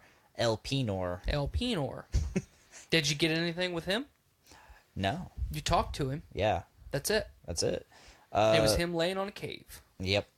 Yeah, like literally the last thing I did was I went to Andros, upgraded my spear of Leonidas, and Leonidas for us Midwestern folks. Gerard Butler, or go home.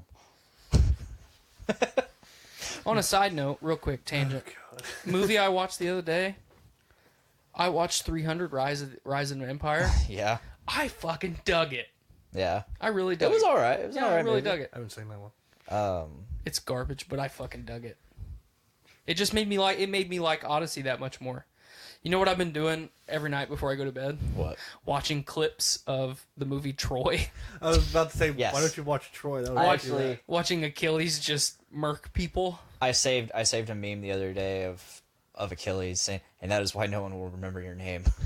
Yeah. that was like, God damn, he was just as savage to that little kid. I was like, fuck. Yeah. All my favorite scenes are Achilles scenes in that movie. those are like the only good scenes in that movie. I love that Eric movie. Bana's scenes were good. Yeah. I'm playing. Hector was awesome. Yeah. Part of what's making me enjoy Odyssey so much is in my mind, I'm playing Odyssey as if I was someone trying to be Achilles. Mm-hmm. I want to be the next Achilles. I want to be Achilles. Like, the greatest warrior of all time. Yeah. I want to be him. I want to be better than him. So after I did the whole Cult of Cosmos meeting, the map was already opened, okay, and I got to see all these little things that I could do in all the millions of fucking territories I could go to. I've killed a shit ton of those cultists, and there's still a lot more. So after the cult, it opens up the cult menu, and holy shit, there's a ton of them. I've taken out 2 full branches and then a couple people from every branch. And that was one of the next things I was going to bring up from that video you sent. Both games are pretty bloated with activities. This game is fucking bloated with activities. Which before I even really progressed much into the story, I found an island close to Megaris. Megaris. Yeah. You And even rolled the R on that one. oh yeah. I can't really roll my R's well, but sometimes. All my R's don't feel bad. There's an island, and it's got like kind of like a weird icon on it, and I got the helmet of Ares at it, but there's also a locked door and apparently a mythical beast I can fight. I can't wait to do that. Yep.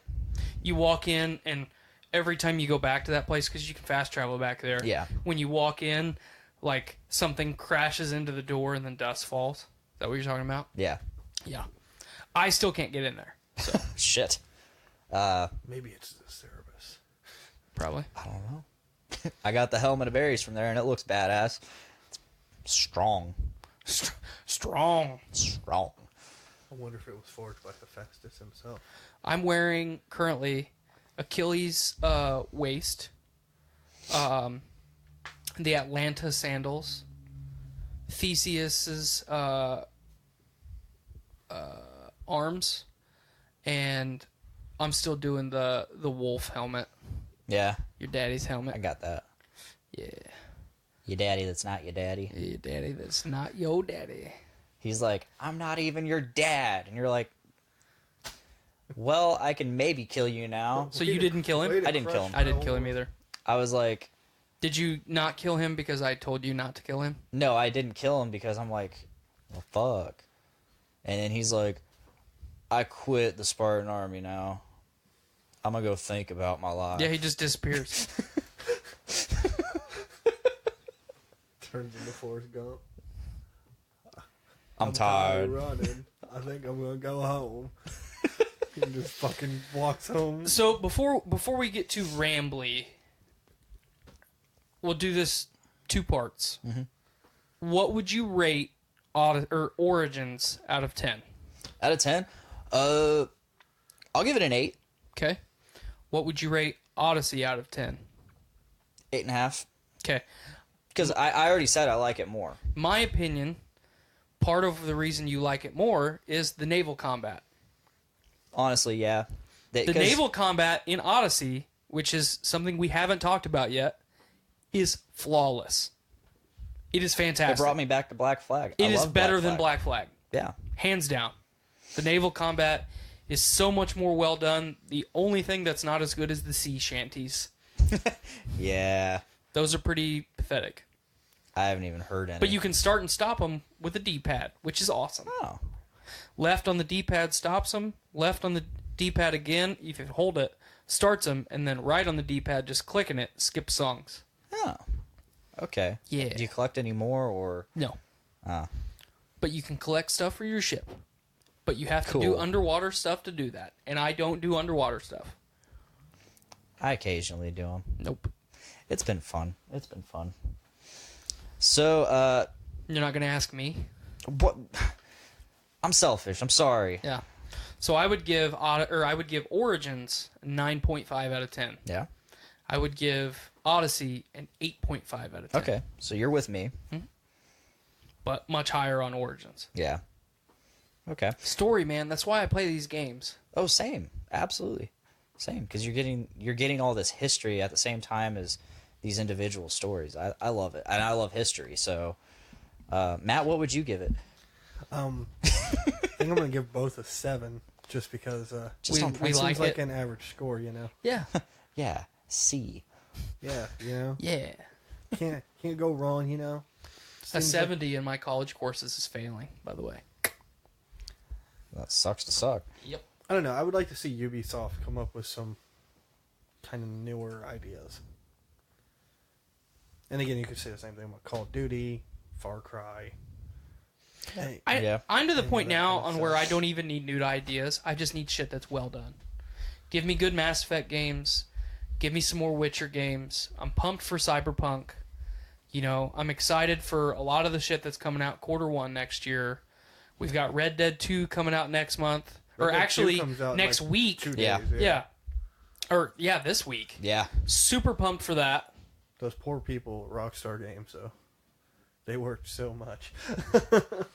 Yeah, but give us something that's better than fucking Grand Theft Auto 5, and I'll be happy.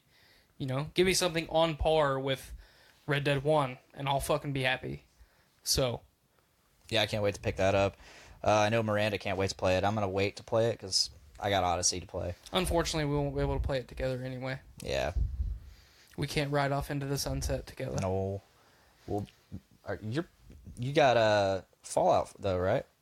Fallout 76. Yeah. Do I have it? Are you going to get it? Yeah, but I'm going to get it for Xbox. Okay. Well, you might be able to play with Shane. I'll play with Shane. He was supposed to be guest tonight, but he's like, Fallout 76 betas tonight. I'm like, I'll that probably sucks. do that when I get home. I was like, that sucks. Is it So, an open beta? Yeah, I mean, if you pre-ordered, you should have it. Yeah, I don't pre-order shit. Yeah. Pre-ordering's just bad news nowadays. Yeah.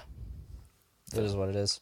Anyway, So we're hopefully gonna have him next week, so we can talk to him about what he experienced in that beta. Cool. So we have a better look at what to expect. cool. Um, Well, hopefully all of you Game Addicts listeners have enjoyed our incoherent rambling, backtracking, tangents, our beautiful faces, our illustrious guest / part-time co-host, Mr. Matt Wilcox himself. And don't be afraid to give the Assassin's Creed franchise a second chance if you don't like it. Give it a chance if you've never played it. We always say on our show, form your own opinion. You never know when you're going to find a diamond in the rough. yeah, And Origins and Odyssey are both fantastic games. for sure. Very well put. It's beautiful. Thank you. Had a You're slight beautiful. tear to my eye. If you haven't already, please go ahead and give us a like on the Podcastrophe page.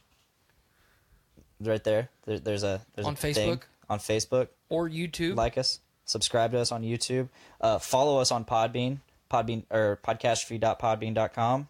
You know, we'd love to have you. We talk about video games from time to time. We talk about a lot of things. So Like Pokemon! like Pokemon, Them damn pocket demons. them pocket demons. Demons. So yeah, give us a check us out. Check us out.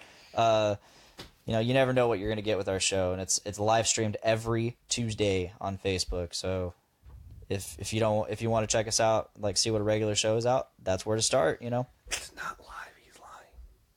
this isn't live. I mean, it is for the live viewers, but it's not for the whatever. Okay, and you know, we do say form your own opinion, but we also say make every day a big dick day. So back to you, Brando and Mike. Thanks, guys. And we're back to the regular stream. I have at least 2 more topics. We don't have to cover them both. But right now, there's a caravan, a horde. Oh, I'm so fucking glad you brought this up. There's a horde I was actually trying to segue into this with the Walking Dead comments we were I talking about. I heard you. There's a horde of Central Americans heading towards the U.S. border. They've entered into Mexico.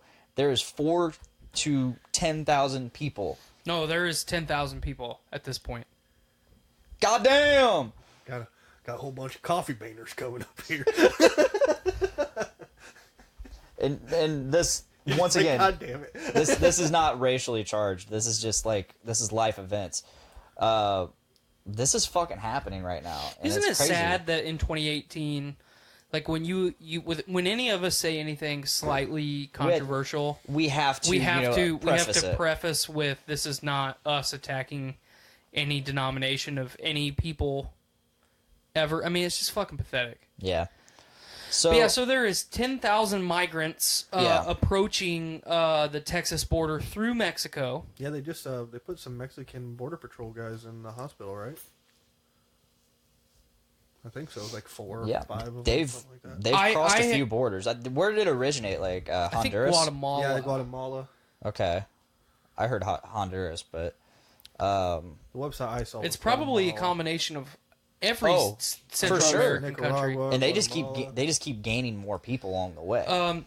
The key points, Trump has said you're not getting in. yeah. You are not getting in.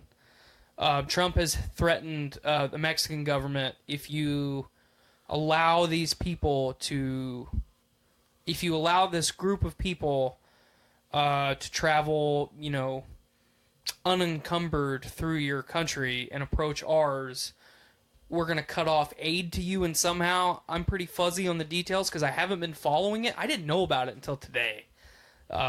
We were talking about it at work this morning. So Trump is standing firm on, you're not fucking getting in here. You're not just going to walk through the gate and say, yep, we're here.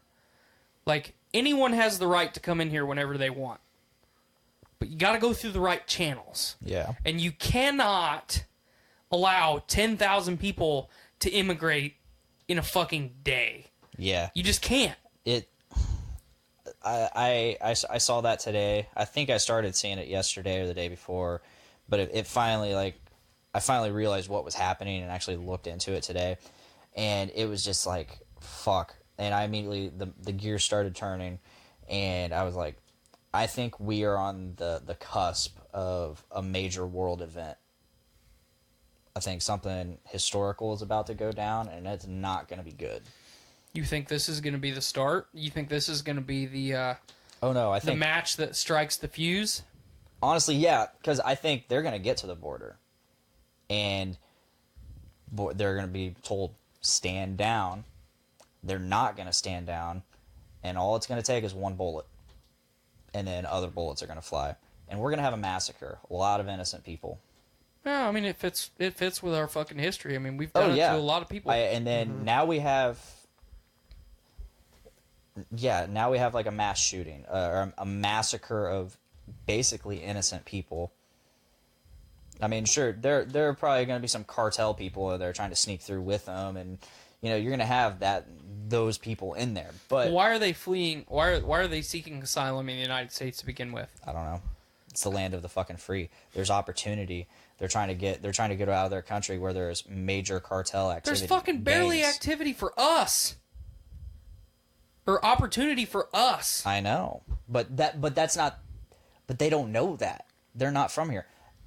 All those countries, I guarantee, they are taught America is the land of opportunity. So that's why they fucking come here. One of the interesting points that I read today was the United States government is really concerned with who is funding them. Because as 10,000 people migrate across multiple borders, someone is feeding them.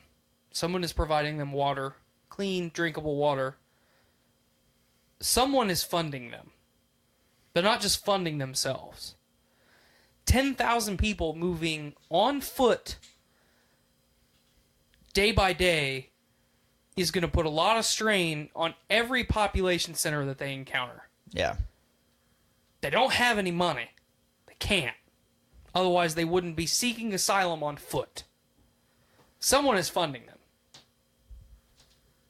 Say it's conspiracy theory if you want, but it's just, I mean, it's logistics. Someone is providing them the means to travel fucking thousands of miles on foot without dying of thirst and hunger. Because you don't do it in a day. No. I mean, do we have, like, a death toll so far? I don't know of any. I haven't heard of anybody. So... I don't see anything on, like, any website. There has to be. I am not... There just has to be. Kind of like what you mentioned. I'm nervous of, like, the massacre. Oh, that yeah, could we know happen. what's going to happen because we know there's going to be, like, you know, all those people on the fucking border, be it Mexican or American, they are nervous as fuck for what's about to go down. That's 10,000 people. Like I said, that's going to be National Guard. Well, yeah. they're tracking... They've already predicted where they're going to try and make their border crossing in the United States. So, I mean, it's like we're tracking a hurricane, basically. Yeah. We've got a hurricane smacking fucking Mexico from the Pacific. We've got a fucking hurricane smacking the United States, wiping Panama City off the map. Now we've got fucking 10,000 people seeking asylum in the United States, which they should have the freedom to do, but you can't just fucking rush the border and say, hey, let me in. I'm sorry, you can't. I'm not saying close the border, but you fucking bring those people in one at a time, and you fucking vet them. Because you fucking let 10,000 people of any fucking nationality into this nation at one time, it's a fucking terrorism risk. I'm sorry. There's There's some bad eggs in that. There's bad eggs everywhere. There's gonna be. I mean, we have them here already. Yeah. Exactly. In our own born and bred people. Yep. They're homegrown. Yeah. Yeah. So it's just. It's very similar to that whole like Syria issue where. But this is en masse. I mean, you More could say so. that was in mass. This is just more of like. This is a horde. So It's a a couple years fucking ago, horde. to put it in perspective, a couple years ago, Houston, Texas, is still the fastest growing city in the United States. Has been over a decade. At one point, there were 7,000 to 10,000 Vietnamese immigrants coming in a month.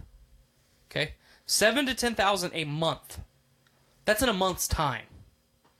So let's take 7,000 divided by 4 weeks. Let's just say 8,000. So then it's even numbers. That's 2,000 people a week. Flying or coming across the ocean into the port at Houston and fucking getting off a boat or getting off an airplane. They were being vetted. All the fucking boxes were crossed off the list. No problems. This is 10,000 people trying to come over at once. Yeah. It's a problem. And it's going to be a problem. I think you hit the nail on the head. Some shit's going to go down. It's inevitable. Yeah, because they're going to want across all at once. Well, and here's the thing, too. This is 10,000 people that we recognize, that we're aware of. Yeah. Who's to say that there's not 3,000 other people that have seen this on the media at some point and They're say, gonna try and cross the same time. say that, you know what? There's fucking 10,000 people trying to pass at this border crossing in Texas. We're going to go a couple 100 miles to the fucking west. We're going to cross right there. Some bad people. Maybe some good people. It doesn't matter. It is a fucking massive diversion. If you're a fucking terrorist cell, shit, there's 10,000 fucking people trying to cross the border. All the nation's focus is going to be on that border crossing. I think they're going to light the biggest fire the North has ever seen. God, I hate you, but I love you at the same time. Trump, where is your wall? Well, he's got prototypes. They're fucking going through processes. They're prototyping like fucking 15 different variations of what they want the wall on the to border be. currently. Yep. Like they're building it as a prototype on the wall. Yep. Okay. So Cool. Every time I hear the border wall, I just think of Bill Burr. It's like, have you ever made that drive? That's like 2 fucking days. Like, that's a big ass wall. And it's like, imagine the construction, how long it takes for them to finish a 1/4 mile road. This wall ain't gonna be done that fast. No. see, here's part of the issue that I have with the wall. Okay, we can build a wall in between fucking Guantanamo Bay and the rest of Cuba, and it's okay. But we can't build a wall between fucking Mexico and the United States? Like, What's the problem?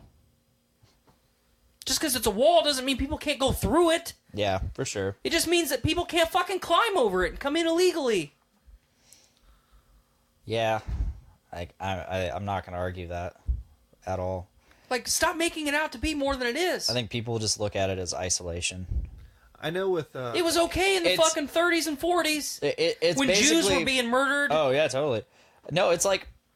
I think a lot of people see it as like a, hey, fuck you, definitely not coming over. Well, the problem is, too, like, I think it's the person that said it. Yeah. Because Bill Clinton, Bush, and Obama have all stated... They've all said they it. needed to work on illegal immigration problems.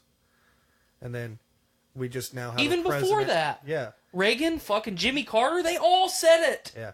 So, I mean, it's been a topic for basically the past 4 or 5 decades, if not longer. Mm-hmm. And I just really think it's the fact that people don't like the person we have elected now.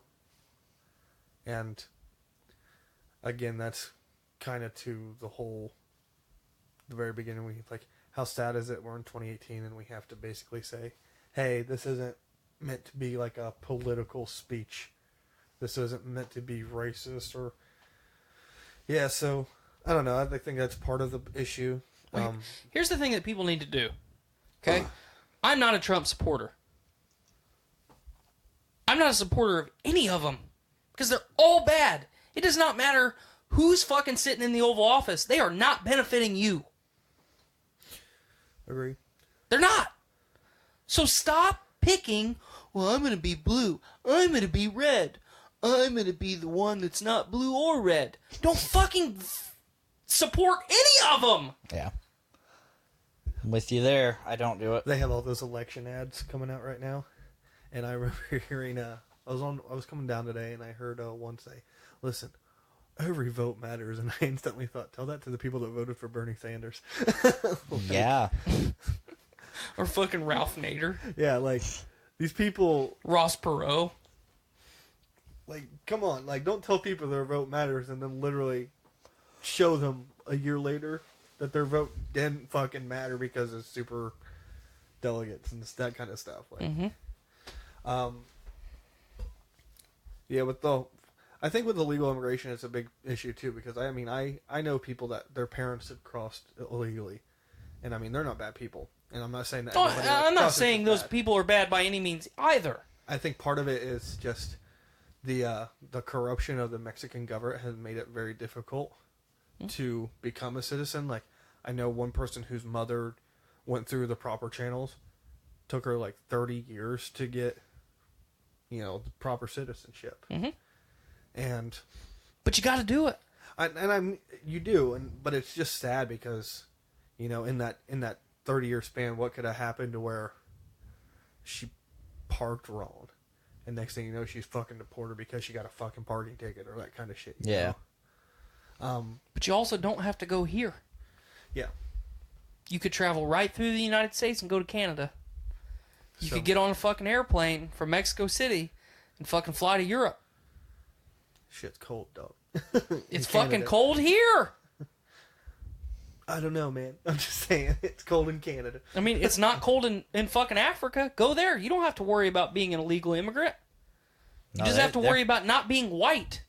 As long as you're not white, you're safe. Or eaten by a cheetah. Or eaten by a person. Or eaten by a pelican. I think you got to worry more about hippos actually over there. Yeah. Fucking hippos. The fucking remember, you know what's gonna stop these 10,000 immigrants? Those fucking hippos that were in the Rio Grande that I told you about a couple weeks ago. You're right.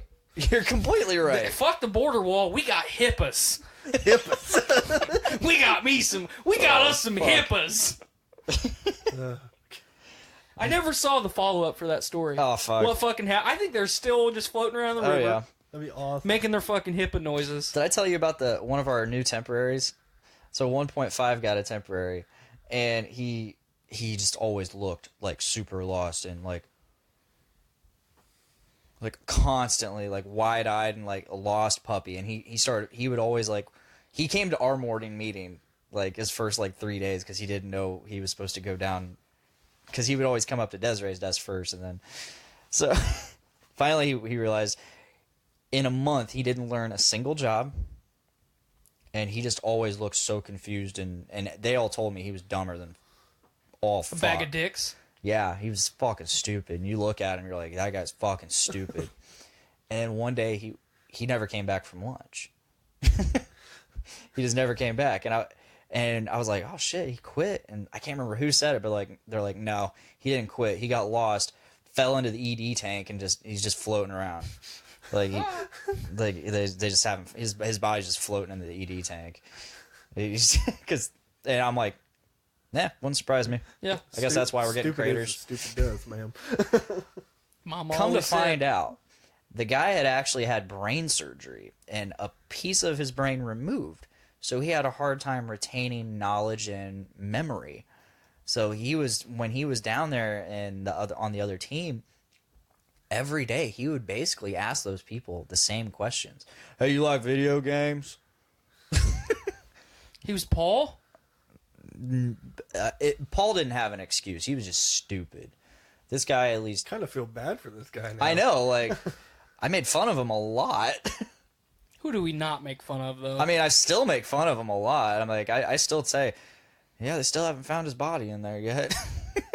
Surprised it hasn't got dredged up with one of the fucking car carriers.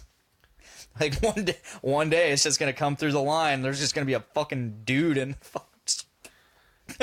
just a corpse, like a half-rotted corpse in one of these fucking Outbacks. Well, I mean, it's got electricity fucking ran through it every time a car goes through the ED tank. Yeah. I can't remember did I have a reason for saying that? No? Okay. I think you just spouted it. I did. I had to tell you. I think there was a reason I brought it up, but anyway, so I have one more topic. We don't have to get into it now. We can save it. What is it? So I got Disturbed's new CD. Okay. I like it a lot. I haven't had a chance. It's different. I haven't had a chance to listen to it, but on my way here, I saw one of my good friends that I respect pretty highly musically, and they said it's repeat worthy, which means listen to the entire album immediately after listening to the entire album. So if she is telling me that it's that good, it's that good. I didn't like it. I dug it. You don't like it? Don't like it. It's very different. When did it drop? Anyway, I didn't even know they had a new album. Last Friday. Earlier this week or Last Friday. Yeah. It's so you got your typical like heavier songs, you know, your Disturbed songs, and I think those songs actually did a really good job of capturing like their old style, you know. And then you got your new they went a different direction. They saw how successful they were with Sound of Silence, and So we got some ballads. half the album is Like ballads. half the album. Hell yeah, I'm Half a big the- ballad guy. Half the album is acoustic-ish Sounds ballads. like it was at a campfire. I It dug sounds shitty like that. No, I mean no. not that. It's acoustic Just the guitar, vibe. and I don't know. Like he told me, he's like, "Hey, we're going to be talking about this." So as I was coming down, I was listening to it on Spotify, and I probably skipped 3/4 of the album. Really? I would listen like the first like couple minutes. I'm like, I can't get into this, and even like the heavier stuff. To me, it didn't sound like Disturbed. There's a song on there that really reminded me of The Sickness, and that's called it's actually one of the songs they released before the album came out. It's called The Best Ones Lie. Okay. And I hate it. I actually didn't like it when I was watching the lyric video, just because the lyrics were so like jaunty with like exactly with what was being said at the time, which is I guess what you're supposed to do, but it just made me see the rhythm so much more, and I hated it. But if you listen to it and you don't have those lyrics just popping up at your face, like so choppy, like Black Panther. yeah, then you actually get to enjoy it, and it's got that punch that the original CD had. It's got that aggression that he had, and even the tone of his voice is the same, and it's really cool. Wait, he's back to his original tone? Almost, yeah. See, I've always said that much like any other vocalist or musical group that's around for a long time, that they just gradually change, like especially vocalists, because their fucking voices, their vocal cords are getting wore the fuck out. Yeah. So you have to change, or else you lose the fucking ability to speak and sing and go. And you know his voice drastically changed over the. It's still the same voice and it's still the same style that he has always done, but it's not as aggressive as it was. And It's not as raw. yeah, it's not as raw. But no, it was cool. In the fact that he's actually interweaving in the singing with the harsher yelling that he does, and he's using less of the little like the growls and shit, those little things that he's known for. Mm-hmm. He's not relying on them, and it's a cool album. I'll check it out for sure. See, when I was listening to it, I got the vibe of, what is it, the Shepherd of Fire album from Avenged Sevenfold. Oh God, That's the kind of vibe it gave me. the And I was just Hail like, to the King. Yeah. I was just like, That album sucks. God, dude, I don't know if I like this. Because, like, I mean, from even just, like, the guitar riffs, it just didn't sound appealing to me. Like, it didn't sound like Disturbed's kind of fast-paced, like again, when I first got here, I told Blaine, basically, my favorite album is Indestructible. Like, that's my favorite album. Probably followed next by, like, Asylum. Believe is mine. Oh man, you like Asylum? I enjoyed Asylum. I thought it was... And, I mean, I've never been one that's, like, huge on, like, Disturbed albums, more it's, like, more singles. Yeah. But, like I said... I'm a singles guy. I'll tell you right now, I can't tell you one full Disturbed album that I like. Even fucking 10,000 Fists. Mm-hmm. I mean, if I had to pick one, it would probably be 10,000 Fists. But fucking Indestructible, I fucking hate that album. Because the singles were played so much... Oh, yeah. On the radio that I don't ever want to fucking true. hear the song Indestructible again. See, I didn't listen to the radio. But you know what I'm saying? I mean, you understand where I'm coming from. See, like, I'm a big fan of Perfect That Insanity. fucking album almost ruined Disturbed for me. Yeah, Perfect Insanity is like my favorite song by them. And then, like, Stricken, of course, you know. Oh, Stricken. But, like, I didn't get that vibe from their, like, faster stuff. I'll tell you right now, their fucking cover of Sound of Silence is my favorite Disturbed song. See, I wasn't a huge fan. I'm more of the original. Oh, you gotta give... That's my fucking ringtone. My Simon thing is Garfunkel, just, like, but I think it's just the tone of the original. Like, you get these, like, two guys that sound happy, but then you listen to the song and you're like, oh shit, that's dark. it's very, very Whereas, sad. like, Disturbed's version is just, like, dark. It's what dark, it is. but it's powerful. It's moving. powerful. It's got a lot of weight. Yes, exactly, and I think that's what they were trying to convey there. No, and I think that song itself, the success it got on the radio, the success it got with its fans, and just it brought new fans to them. Well, who would have ever thought that a cover song from fucking Disturbed would have been as popular as it is? Still, today. Yeah. I'll tell you right now, prior to that song, if you told me, like, hey man, Disturbed's got a badass new cover song coming out, I would have laughed at you and told you to fuck off. It's funny because I don't I've wanna had hear a it. few good cover songs. Actually, Land in of the past. Confusion. Land of Confusion. But you know- And then they did Shout. Land of Confusion, Shout, Land yeah. of Confusion though is almost fucking identical to Phil Collins'. Oh yeah, version. you're not wrong at all. That's why I'm trying to make the point that I am. Shout 2000. Yeah. But like I try when I talk about Disturbed, I try not to even mention the sickness because that's Disturbed on a different level. That's Disturbed side A. Everything else, every album after The Sickness is Disturbed side B. Yes. You know, the sickness came out and it was basically flawless. Mm-hmm. Like you're not going to get a better Disturbed album than the sickness. So No. I don't even put it in the same category. Like when I rank the albums, Sickness is not even there. If I'm going to rank, Believe's my number 1. Indestructible's number 2, and then 10,000 Fists. Asylum is dead last.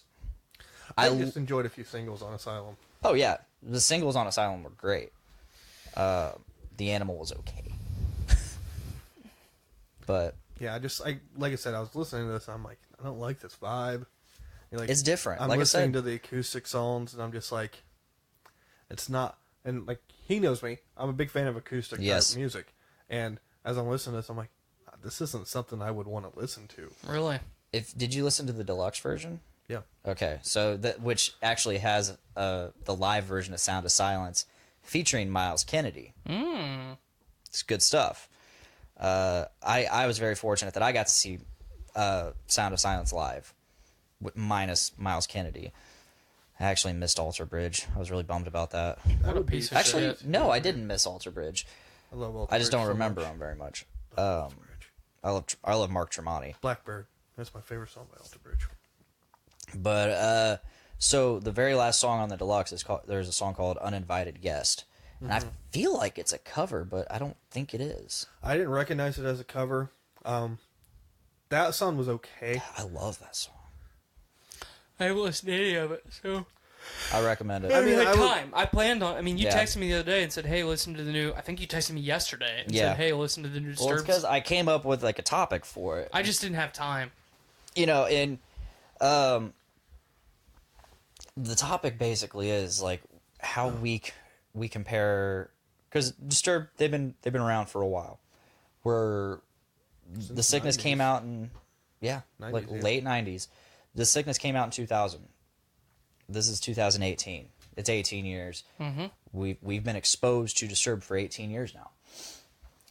We as fans, we as people who enjoy music, we have a tendency to, latch onto one album, and then if they have a departure from that album, or if they put out something new, we have a tendency to like completely compare it and just rip it apart because it doesn't compare. Unless you're me.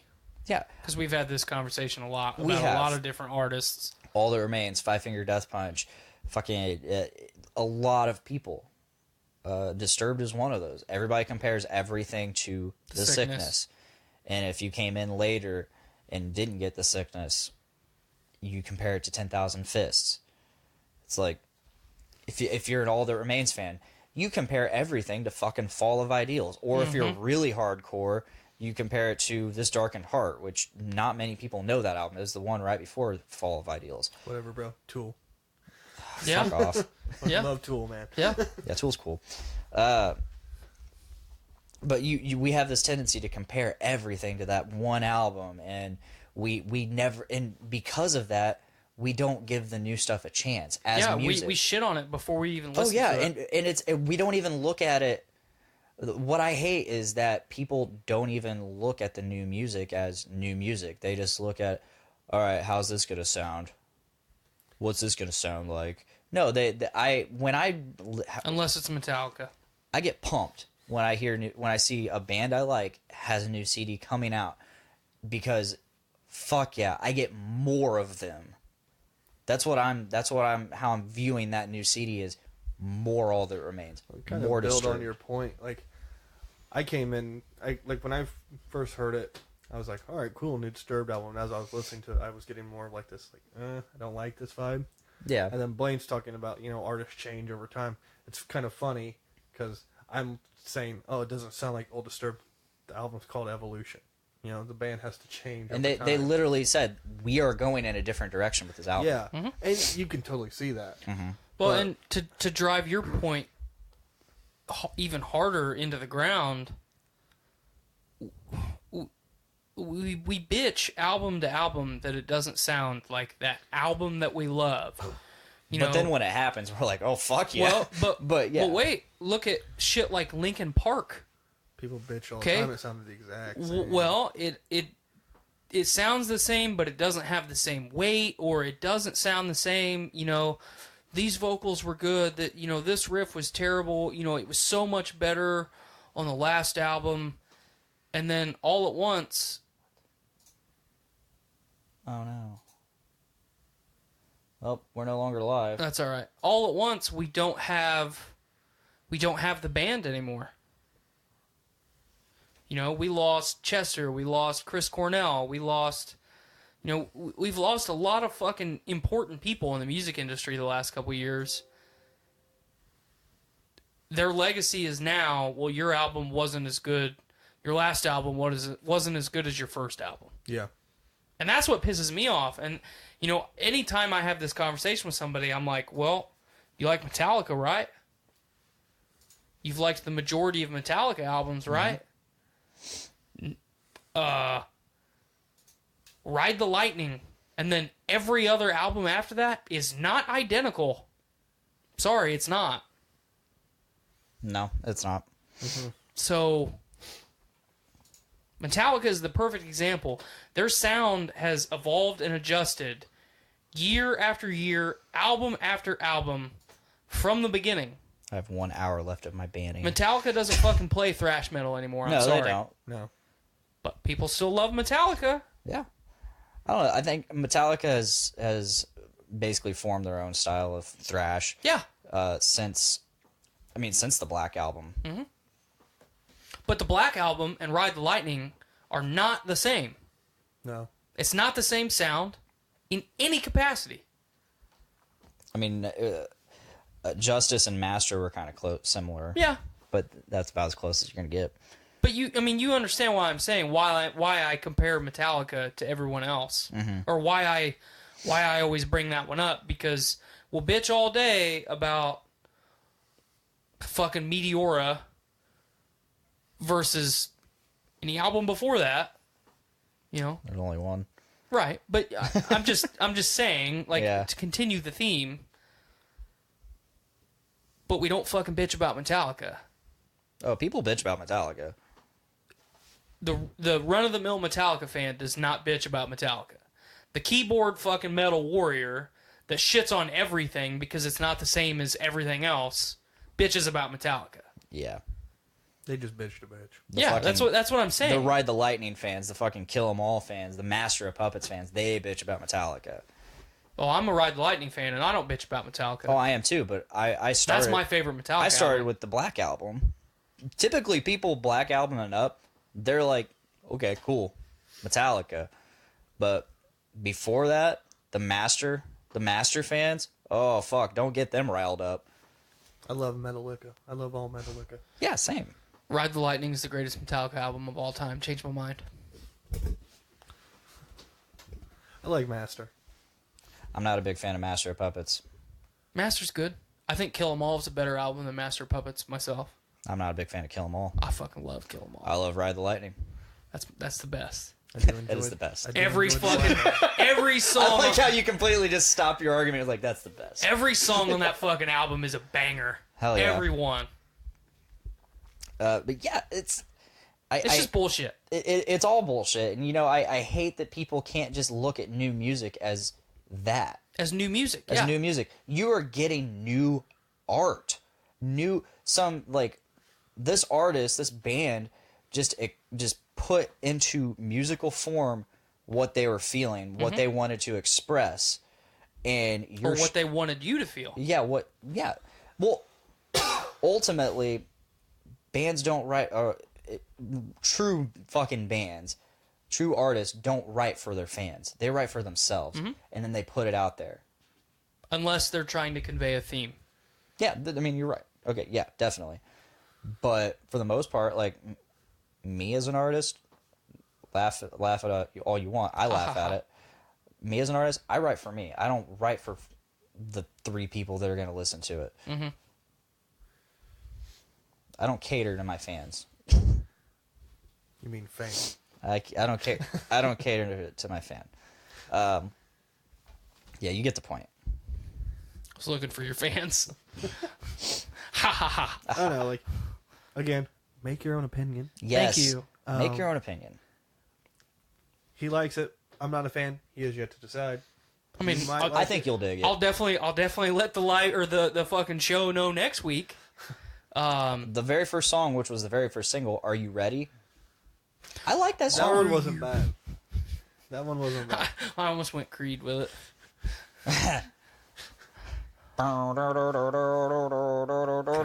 My fucking dick gets hard every time I hear that. Fuck yeah, Human But, Clay is a great album. You know, just to fucking hit it home one more time. Not every painter paints the same painting every No. time they fucking put a canvas on an easel. Picasso didn't live in a blue period. Yeah.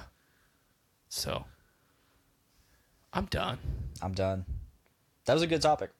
Yeah. I got It's a good way to end the show. Honestly, like I that's something I've been wanting to rant about for a long time, and like I've had that for years. Like just and Just weighing on my chest. it's been weighing on me. Well, No, and there's I- nothing that pisses me off more than fucking people sitting on the internet in fucking metal groups complaining about fucking music. If you don't fucking like it, Yeah. don't listen to it. I actually It's read that simple. I read something funny the other day involving this album involving David Draymond of Disturbed. The article was about he took his chin piercing out, his labret out, and he stopped wearing it. And he said, and I quote, "Yeah, they were kind of a pain in the ass, and I felt like a Hot Topic kid. It's 2018, and I don't want to be a Hot Topic kid anymore. I'm 44 years old, or however old." And there's people that complain about that. Probably. About him taking his fucking chin piercing out. But there are also people that are like, God damn, grow the fuck up. Like, are you still in your Hot Topic new metal phase? It's official, guys. David Draymond of Disturbed has left his new metal phase. Now I'm done. All right. Blaine's back in his new metal phase with his skin-tight, skinny jeans that he bought at Hot Topic. I didn't buy these. And tomorrow, or next week, he'll come in with an AFI haircut. I never buy. Yes. Spider-Man 3 haircut, Yes, baby. his bangs covering one eye like a pirate. And, yeah, that's where we're going to leave off today. Pissed off that Mary Jane's not his girlfriend anymore. Spider-Man! I need my pants to be tighter. I didn't buy these, okay? I don't buy... The only clothes I buy for myself are my t-shirts. All right, Take them back. Just actually end the episode. Let's end the episode now. It's a 2:30 mark. That's a good mark. You're right. All right, guys. Thank you guys for listening. Thank you guys for watching. The live feed's not here anymore. So, yeah. Thank you guys. Please check us out. Follow us on Podbean, podcastrophe.podbean.com. Give us a like on the Facebook and check us out live every Tuesday. Don't forget, we do extra content now. So keep an eye out for that whenever it happens. Probably not going to be announced. It's probably just going to happen when it happens. It's just going to fucking happen. We're still working on a new logo and getting on iTunes and all that stuff. So look out for that. We'll have new avenues and ways for you to get us.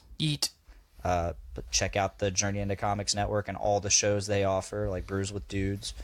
And, yeah, you can check them out on Journey into Comics. Give the Game Addicts fellas a follow, a like, a subscribe, a share. Yeah. Check them out on Twitch. Yeah, and tune into their extra live stream. Help them raise some money for kids.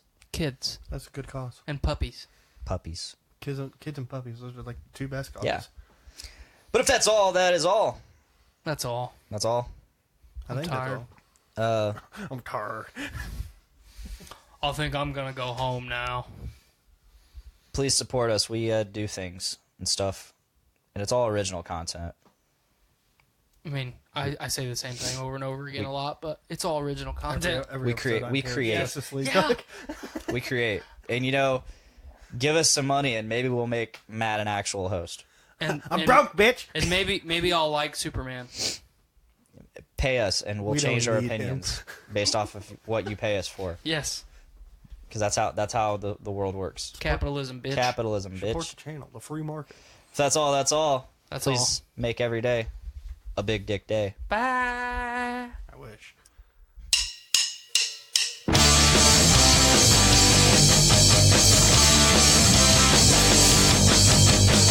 Woke up this morning with my dick in my hand. Girl is to the right of me, just like I planned. It's gonna be a big dick day. It's gonna be a big dick day. It's gonna be a big dick day.